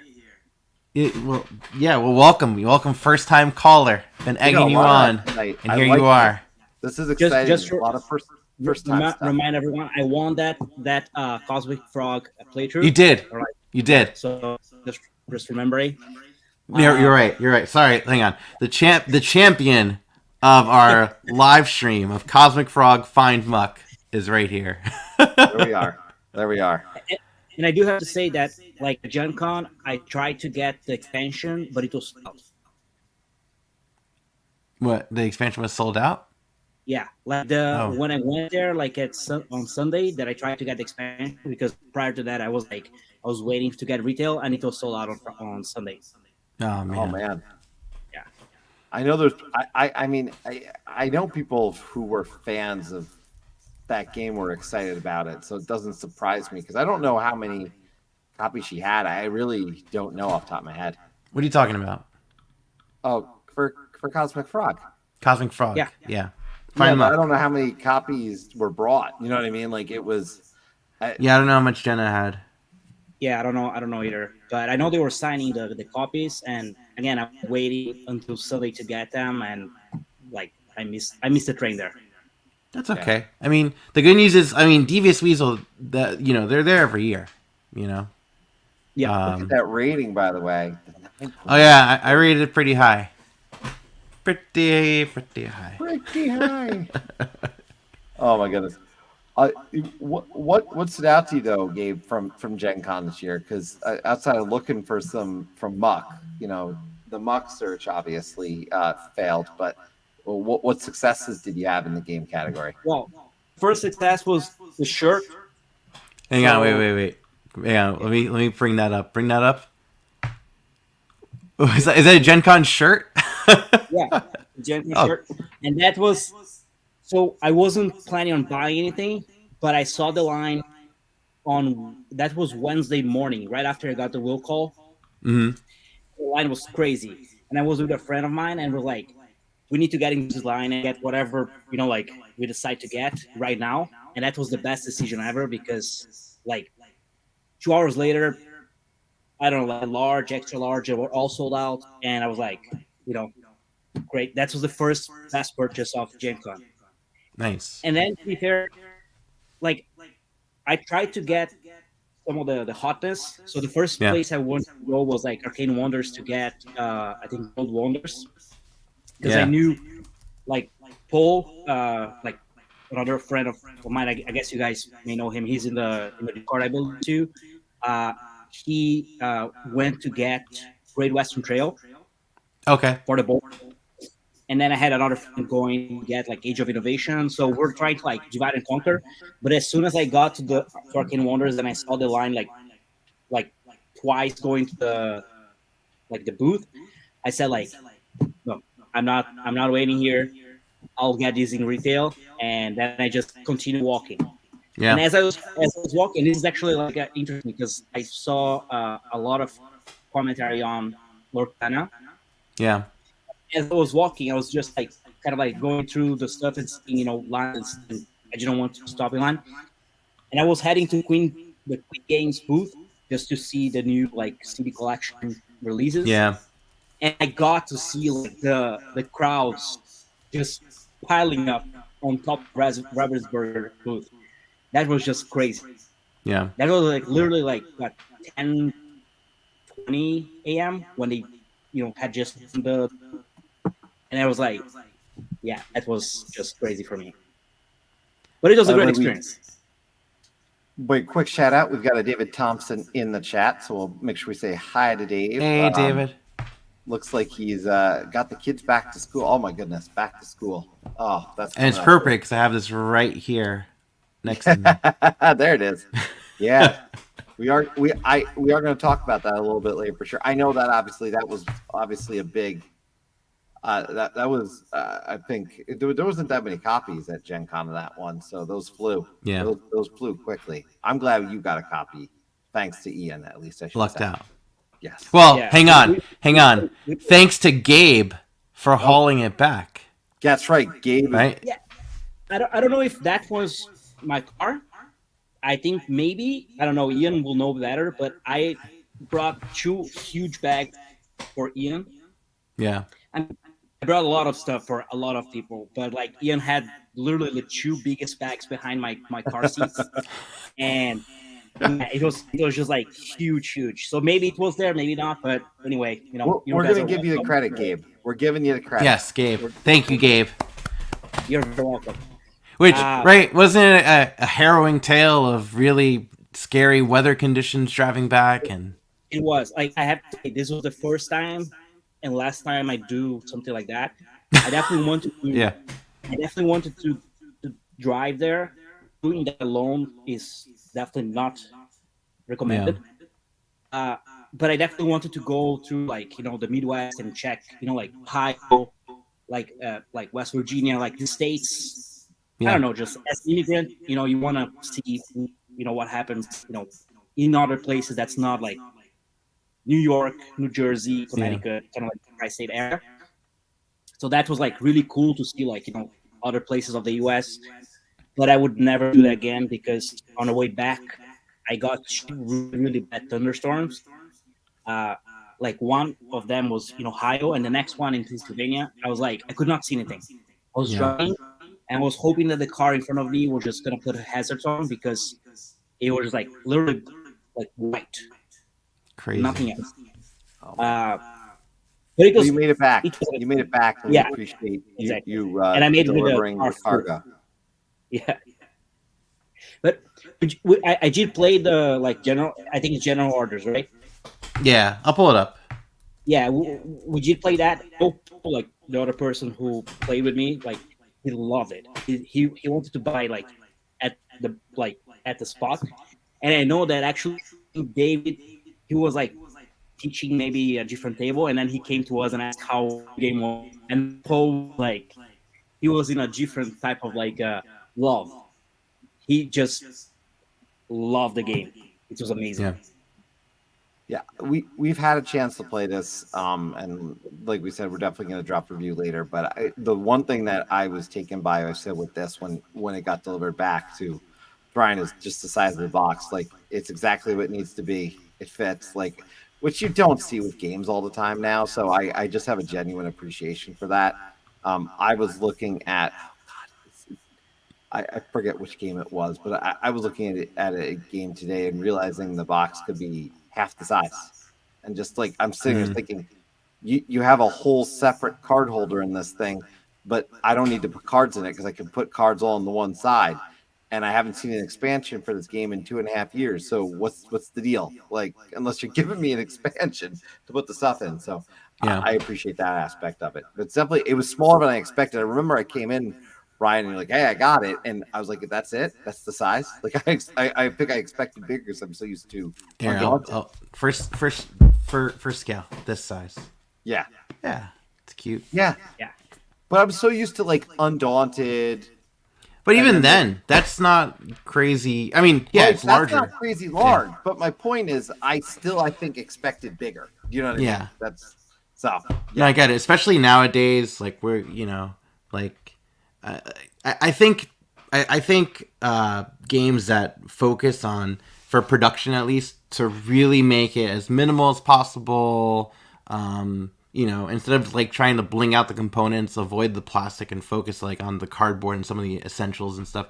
I think that should be the way this is going. I think the days of Kickstarter miniature bloat is, it's still going, but I really want the opposite effect where we get compact games that you can take and aren't intimidating looking, Right. We talked about this, and Gabe, so our actual first play of this game was at a pub. Yeah. So we went out to the bar and actually played this at just a small round table. So just to give the scale for people of that particular game, that obviously your friend enjoyed, and we've had a chance to play. Like that was the scale. So I thought that was pretty neat that we could play it there. And you had the waitress was really was that just, oh, what do you guys do? What do you play? So it was getting some of those questions. Like, so it had, I think when you talk about a game having table appeal, like you don't need to be big. And I think this is a bigger conversation. This is not just about general orders, by the way. Yeah, anything, overall. right? Like it doesn't need to be big. It doesn't need to be, as much as I like Wonderland's War, it doesn't have to be Wonderland's War, miniatures galore, to be best presentation for me. Agreed. 100%. One question: did you guys play both maps, or we have? Yeah. Okay. Yeah. Yeah, we only played the Alpine one, I guess. Yeah. So I wanted to know how the other one is, but I'll wait for you guys to.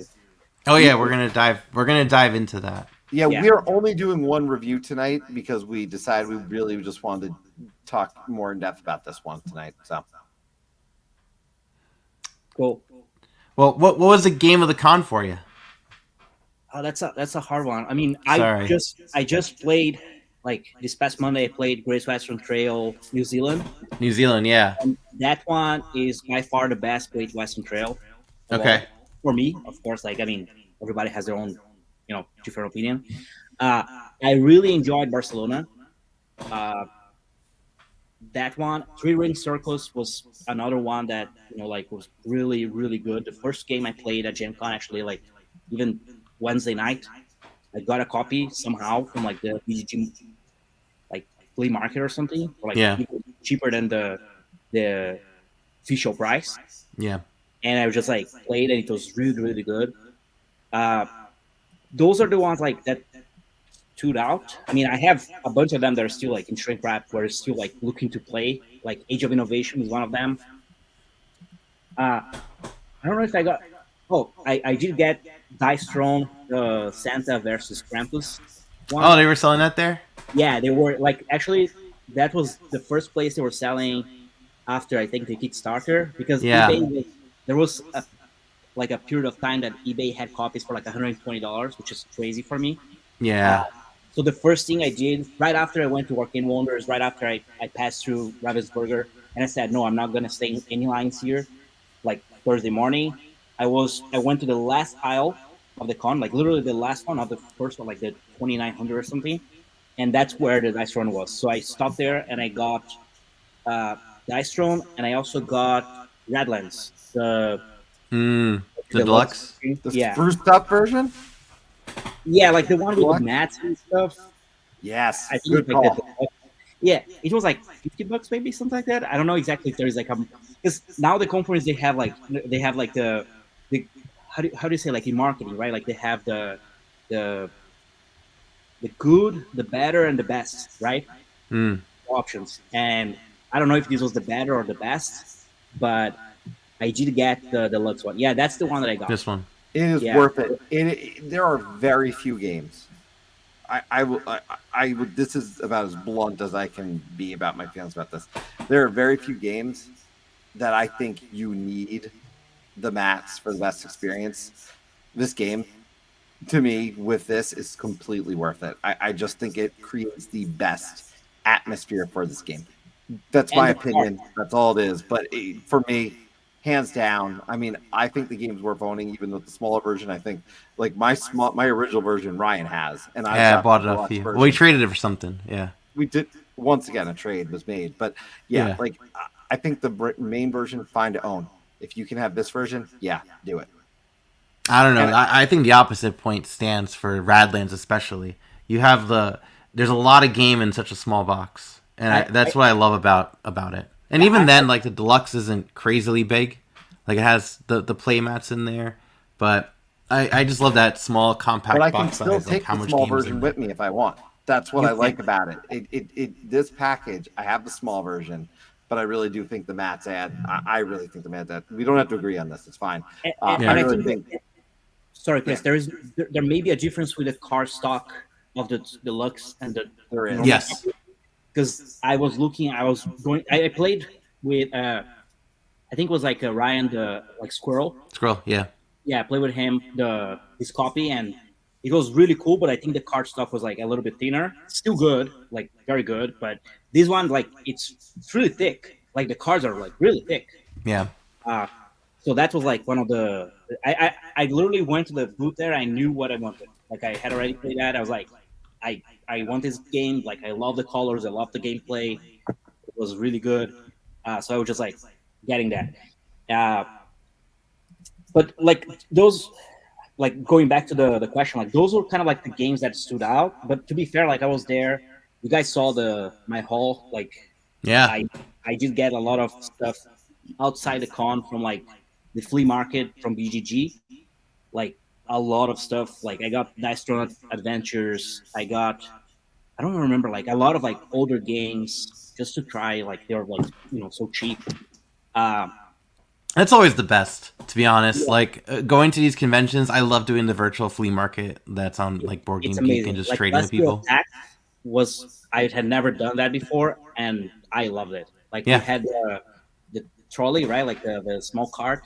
I think like a lot of people had that, and I just filled it up with games there. So Yeah. it was really really cool. And this time, like just it was a little bit further away. I think it was like a Union Station this Mhm. time, so like I had to walk a little bit from my hotel. But it was really worth it. Like it was really really cool. Like it's always a great experience, and great deals too. So that's a good Yeah. And like I did it in 2019 where I ended up trading off a third of my collection at PAX Unplugged. And it was great. It was like, so, because you get all these games you haven't touched in a while, and you get all these new ones that you are not going to touch in a while. But, but the great news is, like, at least it kind of stays within an ecosystem, later, David. So, yeah, and, I'm looking right now. I still have a bunch of games from that trade that I do need to get to. You've got more than a bunch. I still have like a lot of games from this one that I have to go through. Yeah, I know. Well, you've been here. We'll get it done. We'll get it done. But so no one has mentioned it, right? But you mentioned it. And this game has been in my mind since I played it, and I can't wait to play it again. So I do want to pick your brain about Barcelona, because you played Barcelona. What did you think of it? I pre-ordered this game. So what happened? It's actually funny. So Paul sent me the link for the pre-order with Broad and Dice, a while back, and I had seen the cover of this game and was like, oh my god, this game is beautiful. Yeah. And then I saw the board of the game. I didn't even see how the game played. I saw the board of the game and the colors, and I was like, I'm buying this. So I bought it. I did a pre-order for GenCon pickup, and they had like the two promos that I think we mentioned in the Discord. Yeah. Which your third's going to be on the way. Yes, thank you. And then I watched a playthrough from a YouTube channel like a while back, and I was like, man, this is great, but I need to play to see. My only concern, and this is actually a good, it's like the only negative that I could say about this game is the amount of combos you're doing, right? Mm-hmm. Because at some point, and I think there was a game, I don't know which game, that gave you some tokens so you could know how many actions you've done already, so you don't forget where you are in your turn. And this is one of the games that may happen, like that type of thing. So if you're doing 2 actions and then you did one, but like you went through the Sagrada Familia track, Mm-hmm. and now you can trigger 5 or 6 more things before you do the second action. How do you remember where you were, when the combo ends, right? Mm. That's the only, and it's not like a big negative for me. It's like just the only negative that I could see with the game. Yeah, that's a fair point. Everything else, like this game clicked, it's a great game, great action selection, and there is the whole you're kind of doing your own thing and selecting, but you're also blocking someone from going. But you also have the benefit if you place a corner, like what they call street center or something like that.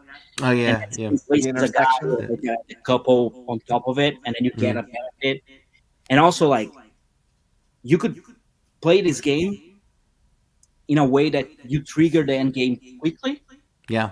You want based on which colors you pick or select to place them on the board, or you could just be a longer game based on that. It's basically up to you. So those are like kind of like the things that I really, really enjoy about the game. Like there's so much more about this game. I think like it's a great game. I definitely think that at the end of the game you start getting so many points, like 18 points for like the building a building that some other things may not be worth anymore. So at the end of the game you're like, oh, so this building here, like if I build any building, I'm gonna get 18 points guaranteed, right? When you're like almost at the end of the game. So instead of just going to the Sagrada Familia track or something, or building a public building that's like for 10 points, I'm just going to try to rush and build a building. So that's maybe another thing that happened at the end of the game. But by that point, you already have so many points that you're like, it doesn't really matter. Like, okay, yeah. We're almost at the end of the game, so 18 points, 10 points, it is what it is.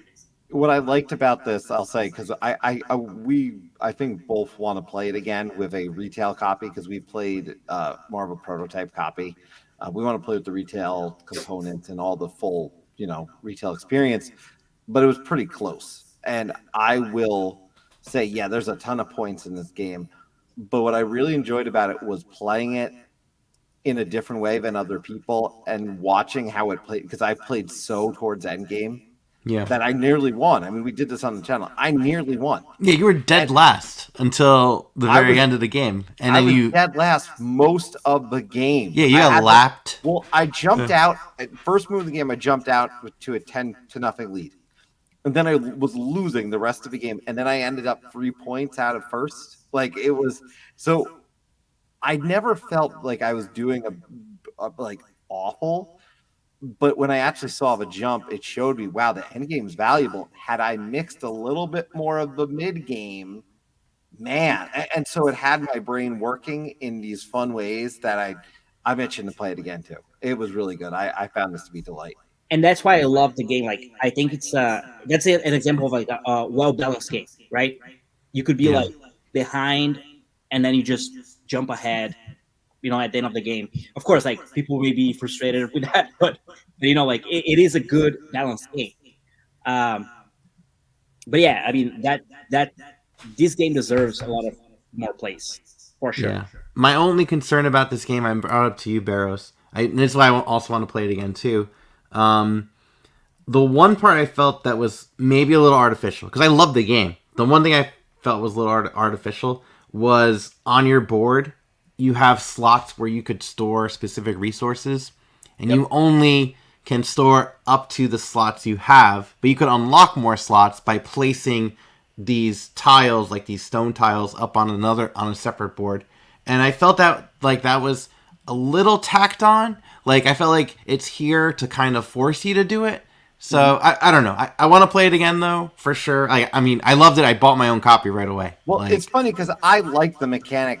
I liked that part of the game that you're talking about. Like I actually dug that part and thought that was fantastic. So I agree. I do think it needs another play, because I think it needs another judgment, because I don't disagree with your points on it. But at the same time, when we played it, I was enjoying using that section. Yeah. But I do like the player controlled tempo for sure, where you could really force the flow of the game based on what tokens you put out. Granted, you don't get to pick what tokens you get. You just get 2 and that's it. But, it's what it is. And I do have to say, the promos, they definitely add a little bit more of a layer to the game, especially the corner buildings. Because the corner buildings that we have here, I think they're only they're just plain. Yeah, they're plain. But the promos come with like the pink and the blue ones also. Yeah. It gives you the same benefits as a main building. So you have to, like you still get two bumps down the certain track, but you get like 2 bumps into the Sagrada Familia stuff. But I'm pumped. It doesn't give you end game points if you have those like other scoring tiles, like the Modernista tiles that give you points only based on the square buildings. So you're still getting a good benefit by building those corner buildings, but it's kind of like it's better than the plain tiles. That's what I thought. Yeah. But yeah, this was a great game. Like this was, I think, the second game we played at GenCon. As soon as I got my copy, I was like, oh, we need to play this game, and it was definitely a good experience. It took us like probably I could see people 3D printing boards for this with Oh, like 100%. it's gonna happen. I think the boards are fine. I'm saying I bet you people are gonna 3D print the heck out of things. I mean, you know, someone's going to go to Barcelona and play Barcelona. Well, They were giving a free trip actually. Like if you signed up on their website. What? Yeah, they were like, if you say why you want to go to Barcelona or something, they were giving like a free trip. I mean, of course, like it's I mean, what are the chances of winning anything like that? But you know, it's still fun to participate. well, we heard about the person who won the 1 in a million roll your dice earlier, so who knows? Like, you know, That's true. That's true. It's possible. Yeah. Man, but thanks. This has been a great update, Gabe. Thank you for and thanks again for obviously bringing back general orders. We're going to end up talking about that shortly, but you know, we appreciate it, and obviously looking forward to the next time you hit the table with us for a game. Always a good time. Awesome. Anytime. Like, just let me know. You're saying I'll it's not see hard you to get you to play. 15 minutes. 15 minutes. Yeah, it takes me like 25 to get there. So, you know, a little bit longer. Sounds good. I'll see you soon. All right, Gabe. Okay. Take it easy. Yeah, see ya. Right. Bye. Oh, that's fun. Yeah, good stuff. Good stuff. I love first-time callers. Good calls tonight. Good Today's calls been tonight. pretty much all first-time callers. Yeah. Not I think the exception is Mr. listeners. Coaster. Not first-time listeners, though. Not first-time listeners, and that's cool. It's good to see some of those names that we see in the chat. Sometimes I want to be like, come on. By the way, I'm bummed because Mr. Rao couldn't show up. But Mr. Rao will be issuing an apology. I'm just going to let you know. Oh, because okay, well, for the record, right? Alleged, it's alleged. No, he yesterday on his channel we did a collaboration. That video will be on our collaboration list here at some point. We did a game of Unmatched, Bucky Barnes versus Doctor Strange. I'll pull it up. Not a GenCon. I don't really rate Unmatched highly, by the way. Sorry, but no, that's okay. So it was for King and Country. Yeah, so for King Country, I was Bucky Barnes. He was Doctor Strange, which is in the Brains and Brawn pack. Long story short, he had misplayed the use of his main ability, he realized, after watching the video. So what people need to understand, go watch this video. I bring some bam wham. I'm doing Batman things. Thank you, ma'am. Yeah. But I brought some power to this fight, and apparently he kept blocking and doing certain things with a card that he kept bringing back into a deck the way he was using an ability, but he wasn't using it right. He was supposed to be popping it at the bottom of his deck. So I might have had that match a lot closer, if not a win. So I think a rematch will eventually have to be done. That's probably off camera, but just saying, we might need a rematch. So, okay. It was a good time. We had a lot of fun. I mean, you can admit you were watching. I was bringing the damage. It's just that Doctor Strange kept healing himself. I was goofing around in the chat. I know. You were talking about making up Unmatched Clue I think that's a opportunity that's on the table. Well, let's go bring it to Like you could I was thinking about it more. You could do a 3-pack, right? Each one comes with 2. Okay. And they all come with like a third of the map. Got it. You could do standalone maps or put them all together for one giant Clue board map. And you make the whole house then. You make the whole house. Because in Clue, the opposite corners jump to the other side. Right. In the chat, I think Cole was mentioning about the having like a modular weapon kind of system. You have to guess. You have to. No, that was Vincent. Vincent in the Someone chat. was saying you get to guess the weapon. It was Vincent. Yeah. I saw the conversation after. You can't see it on the other side of the stream on his end, so it's a little bit different than what I'm used to a StreamYard. But but I will take this moment to also say, if you want to stay up to date with everything we're doing, we do have a podcast. If you're part of our Patreon, you get to hear it. So that is and a Discord. Yeah, and you get pretty active. Discord privileges, separate section that is. Well, there's a separate chat for the podcast. we give a little few more extra votes in there, but yeah. So go check out our Patreon if you haven't. That's what I'll say. You can go find us on Patreon. That does help pay for StreamYard. That's the lead. Do we want to talk a little bit though about a game we played recently and quite liked? At my end, I haven't told you my full thoughts on it yet, but I haven't told you my full thoughts on it yet either. I know. So I'm interested. But what I do know is I also didn't give it a number yet, so I'm going to give it a number while we talk. That's okay. That's okay. But the game in question that we're talking about is General Orders, just so everyone knows. And General Orders, we kind of teased a little bit. I mean, we were talking about the box, which I think is a legitimate conversation point. General Orders World War II is a 2023 release designed by Trevor Benjamin, David Thompson. Artist is Alex Green, and publisher is Osprey Games. So that's what's on my mind. I'm going to share my screen. There it is. General Orders World War II. There it is. So, do you want to talk about what you do? Go ahead.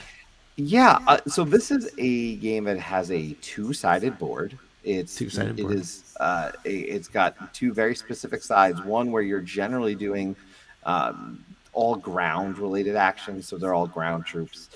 If you were to flip over to the other side, you've actually got airplanes, and it can essentially send parachutes down with people. Well, you do both paratroopers. You can do the parachutes with both, but the difference is the way that area. Yeah, you can parachute. I think in the both. Yeah, you can do it in both.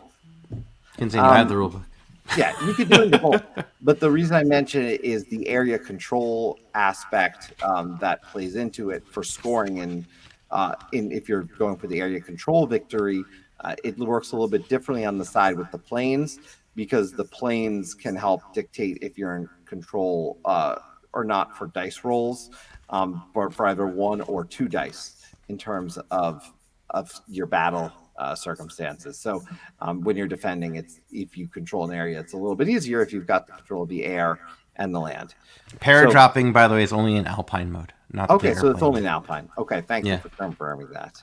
Go ahead. The other thing I note in this game is there's cards. So one of the actions you're actually able to do outside of playing your generals on the board into these action spots is to play them to the board that was at the top, I believe, when you said, and you're able to you are able to draw cards in this game and draw up and get some cards that have these really great abilities.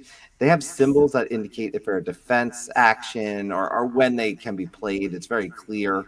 And some of them are more. It's a good mix of balance, I'd say, with these cards. Yeah. But essentially giving you some extra abilities that you wouldn't have. I wouldn't call them game-breaking cards, but they certainly give you abilities that maybe you couldn't do otherwise. Like they'll drive your strategy for sure, though. They are. The cards change your strategy, because you draw a card that allows you know that someone can have their general down in a spot and you can still put that person there. Yeah. Because the spots where you're putting your generals, it's area control, but it's worker placement in the sense of there's one spot on that space. So, but hang on. That's the important part. I want to highlight that. That's the important part about this. It is a area control war game. Yes. No, sorry. That's not what I want to say. Scratch that. Cross from the record. It is a worker placement war game. Where you are using your commanders, which are these hexagons, to go on action spaces, just like a standard worker placement space, right? And you're using these troops, like a standard area control game, to go and control parts of the board. So, like, the thing about this game, and Undaunted did it too. So, Undaunted took the war game setting and try to apply some Euro board game mechanics on top of it, right? It took a skirmish game and added deck building as its driving force. This one is taking a skirmish game and putting worker placement as its driving force. The workers you place down are not combating each other. It's only the pawns. So it's like the workers you put out there are like the commanders. So they don't actually go out into battle. They just kind of tell where the battle should be. They're sending the orders. They're the generals. They're the generals. Yeah. Oh, I see what you're doing there. General orders. Yeah. Mine, There you go. blown. The game, bone simple, right? Most of the time, you're going to be placing your workers on these spots to say, okay, I'm placing my workers here. Now I'm placing my worker here. Now I'm going to take my troops and move them on to that spot. And it's a game where it's going to happen one of two ways. It's 30 minutes play.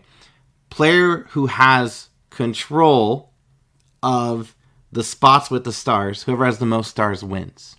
Or, that's at the end of the 4 rounds. But it could end sooner if, and only if, on the board there's a spot for an HQ for each player. If your opponent loses control of their HQ, which means all of their pieces are gone, game over, they lose. Game ends immediately. That player who caused it wins. So you're in this constant balance of, since there's only 4 rounds, do I try to just hold my ground over here? But in doing so, you are risking keeping your HQ exposed. Or do I stay strong in my HQ, but give my opponent the chances to control these stars? And those stars in the middle all have different abilities that maybe allow you to deploy more troops. Right. These which change every game. Yeah.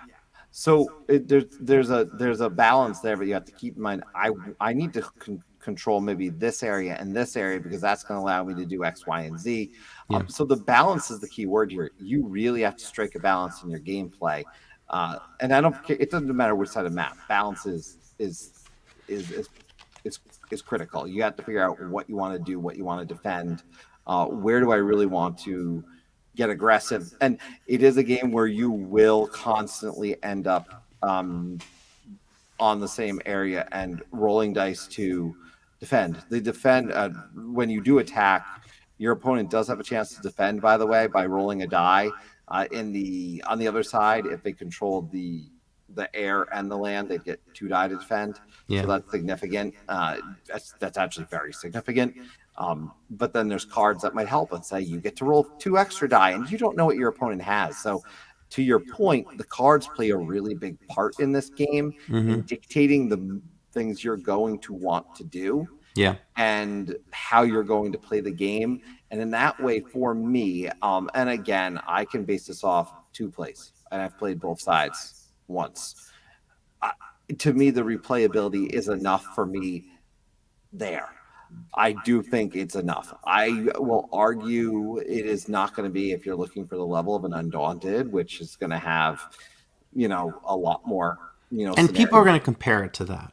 And I think people are going to compare it to that. Yeah, and we are. But it's this game as a fit for me, I will just note, and from my perspective, as a game that's small, I can easily bring out. It gets to the table. It's 30 minutes. I'm going to get this game in no problem. It's easy to teach. It just strikes a lot of the things that I am looking for. And I think if you're looking for easy to play in a short amount of time, you can play it pretty much anywhere. I mean, this is a winner. It's not going to be the in-depth level of an Undaunted strategy. So if you're looking for that, I mean, at the same time, I don't think you're going to find that. Okay.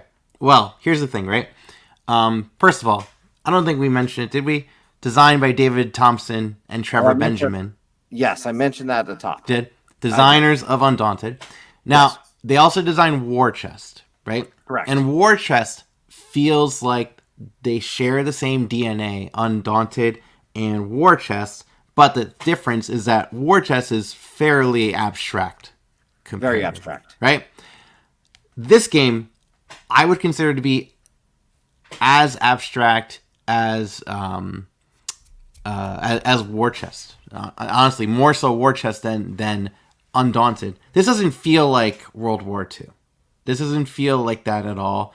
And even though it's called General Orders World War II, and the rulebook says it itself, they don't say which faction is which. Yellow, right. It's yellow versus navy, right? Who knows what factions those are? But it says right here on the back, Historical notes. See?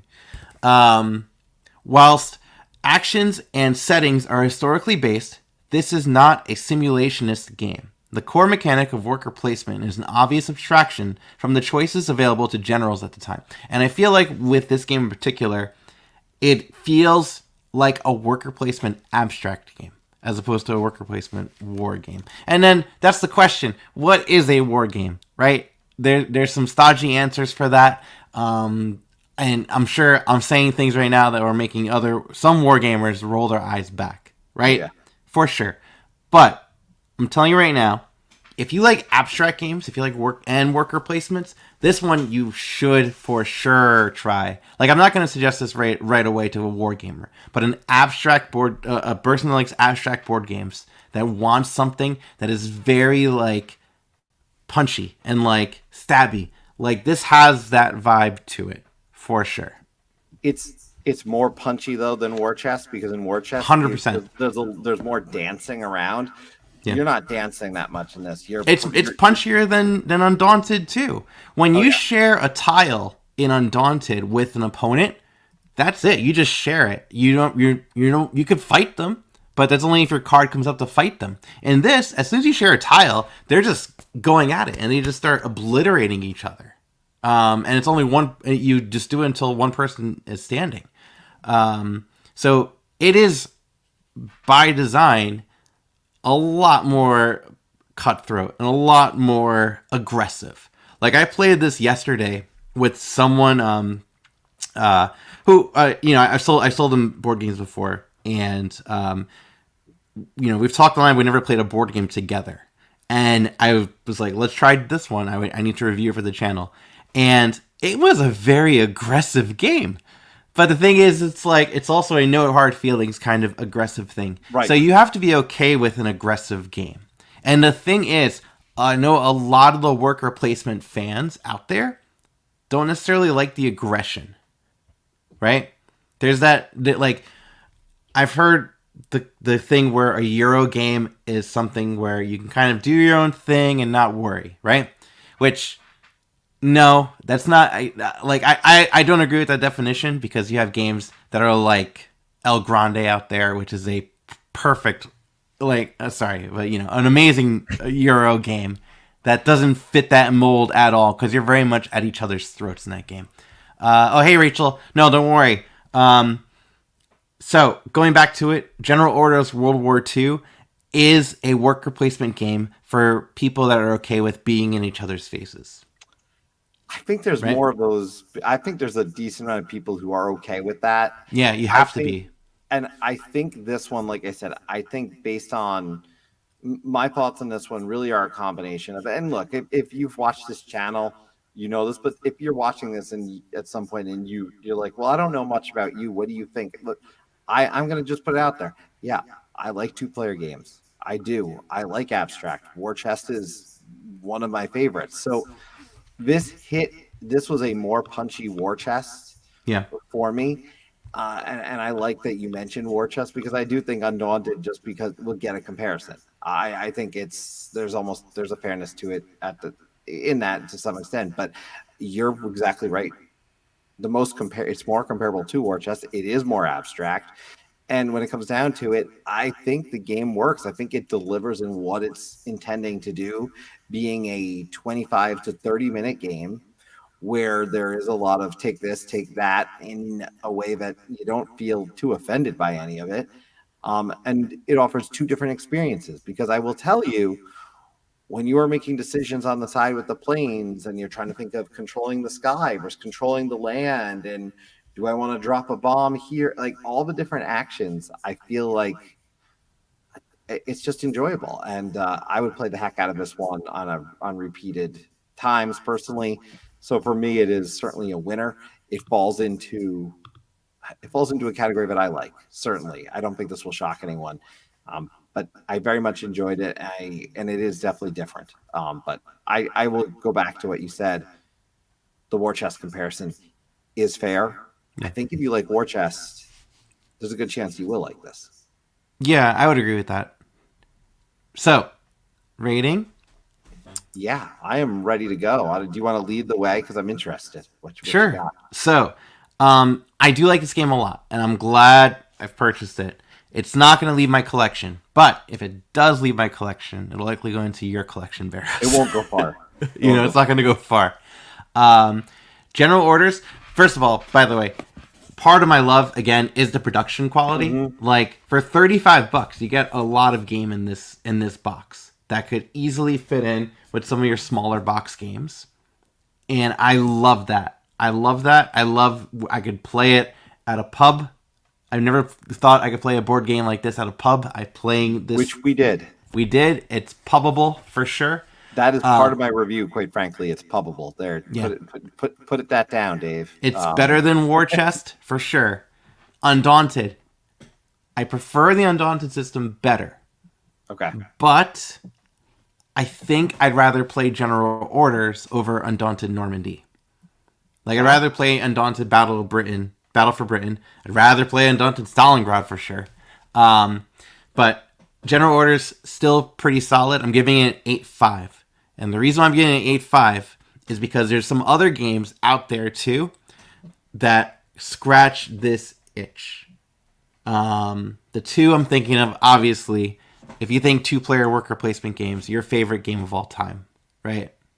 Targi. Yeah. And I really have to compare it to some of those. Yeah. I feel like this feels kind of like if you mix some of the DNA of Targi a little bit in this. And also Anvil Holland's The Field of the Cloth of Gold, I feel like is another worker placement 2-player knife fight kind of game. And both of those I would put higher than this, but I still really enjoy this one. I would, if I were to play it, this kind of game in like a compact setting, like a pub, this is a good pub game. So that's why it's holding on. I'm going to give it an 8.7, so not much different than you. That's around the same rating. It's similar. It's close to War Chest, and I know War Chest, like it's actually close to it because I got a bunch in this 8.7 range. That's near the top because it's been in my top. But it's solid, and this could go up. And I need more plays of it on all maps. This has the potential to keep going up. As much as I like War Chest, I'm going to tell you this has a potential to pass it, and that's only because, in my opinion, if it holds the replayability, because War Chest has the versatility for me of all the different expansions, and I got another expansion coming there. So War Chest and this are going to fight each other a little bit. But they're also different games, different kind of environments. But are they?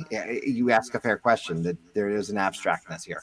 But an 8.7 for me. I really did enjoy this one. This is one I want to keep playing. I want to play more of it. And if I could say this too, the 2-player abstract space. If you asked me to tell you my top 10 2-player abstract games, it's gotten hard. Yeah. To narrow that down to like even just like 10 that I would tell people to jump to, because you just mentioned 2 that are phenomenal, and one of those games I was only introduced to within the last 3 months. Yeah, and that's in my top 5 at this point for 2-player abstract games. Yeah, so it's crazy. So this space has some real fire to it, in my opinion. But yeah, great game. 8.7, but like I said, a little bit of room for growth. 2 plays in, I'm gonna give it a chance to pop over closer to 9 because I think it's possible. Yeah, I mean, and it's called General Orders World War II, so maybe there's going to be more General Orders, right? Yeah, I'm okay with that. I could see this easily expanding, and not for nothing. Like, yeah, this is a small box, but you remove that insert, get a more couple of maps like that. That's the expansion I want. Just get rid of the insert and get more maps, and I'm good. Yeah, but a solid game from a fantastic team that continues to put out good stuff, in my opinion. So congratulations to them. And it was neat to see, again, it was great that we got a copy because, again, I think there's only 30, 40, 50 copies of this thing at GenCon. So yeah, I'm glad we got a copy. Our thanks to everyone, Gabe and Ian, who made that possible. To were there. We were not able to be there, but definitely worth it. And that would be our review of General Orders. If you've got more questions about that, again, General Orders was designed by Trevor Benjamin and David Thompson, artist Alex Green, publisher Osprey Games. And you can learn more about that. If you have any questions, feel free to ask in the comments. And that was General Orders. That was General Orders. Yeah. And yeah, Gabe's right, by the way. The colors are great, for sure. It is. But I'm glad, Rachel, you made it for the review of General Orders World War II. Yeah, we can't start the stream over unless we can bring everybody back. So I don't know about that one. But I don't know. We had to rerun. But it is YouTube, so the good news is you'll always be able to go back to the beginning. Yeah. Just But like there. even better, because we have an earlier copy of General Orders World War II. Next week's video, we are doing a live playthrough of General Orders World War II. Both sides. Both sides. Both maps. Yeah. Both of us. It's a triple both night. Yeah, so we're going to do 2 games of General Orders. You're going to get to see both sides of the map.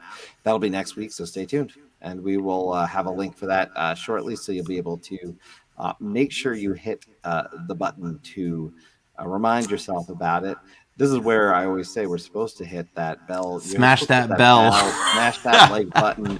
I mean, stop it. Give us make sure you subscribe if you are watching, certainly.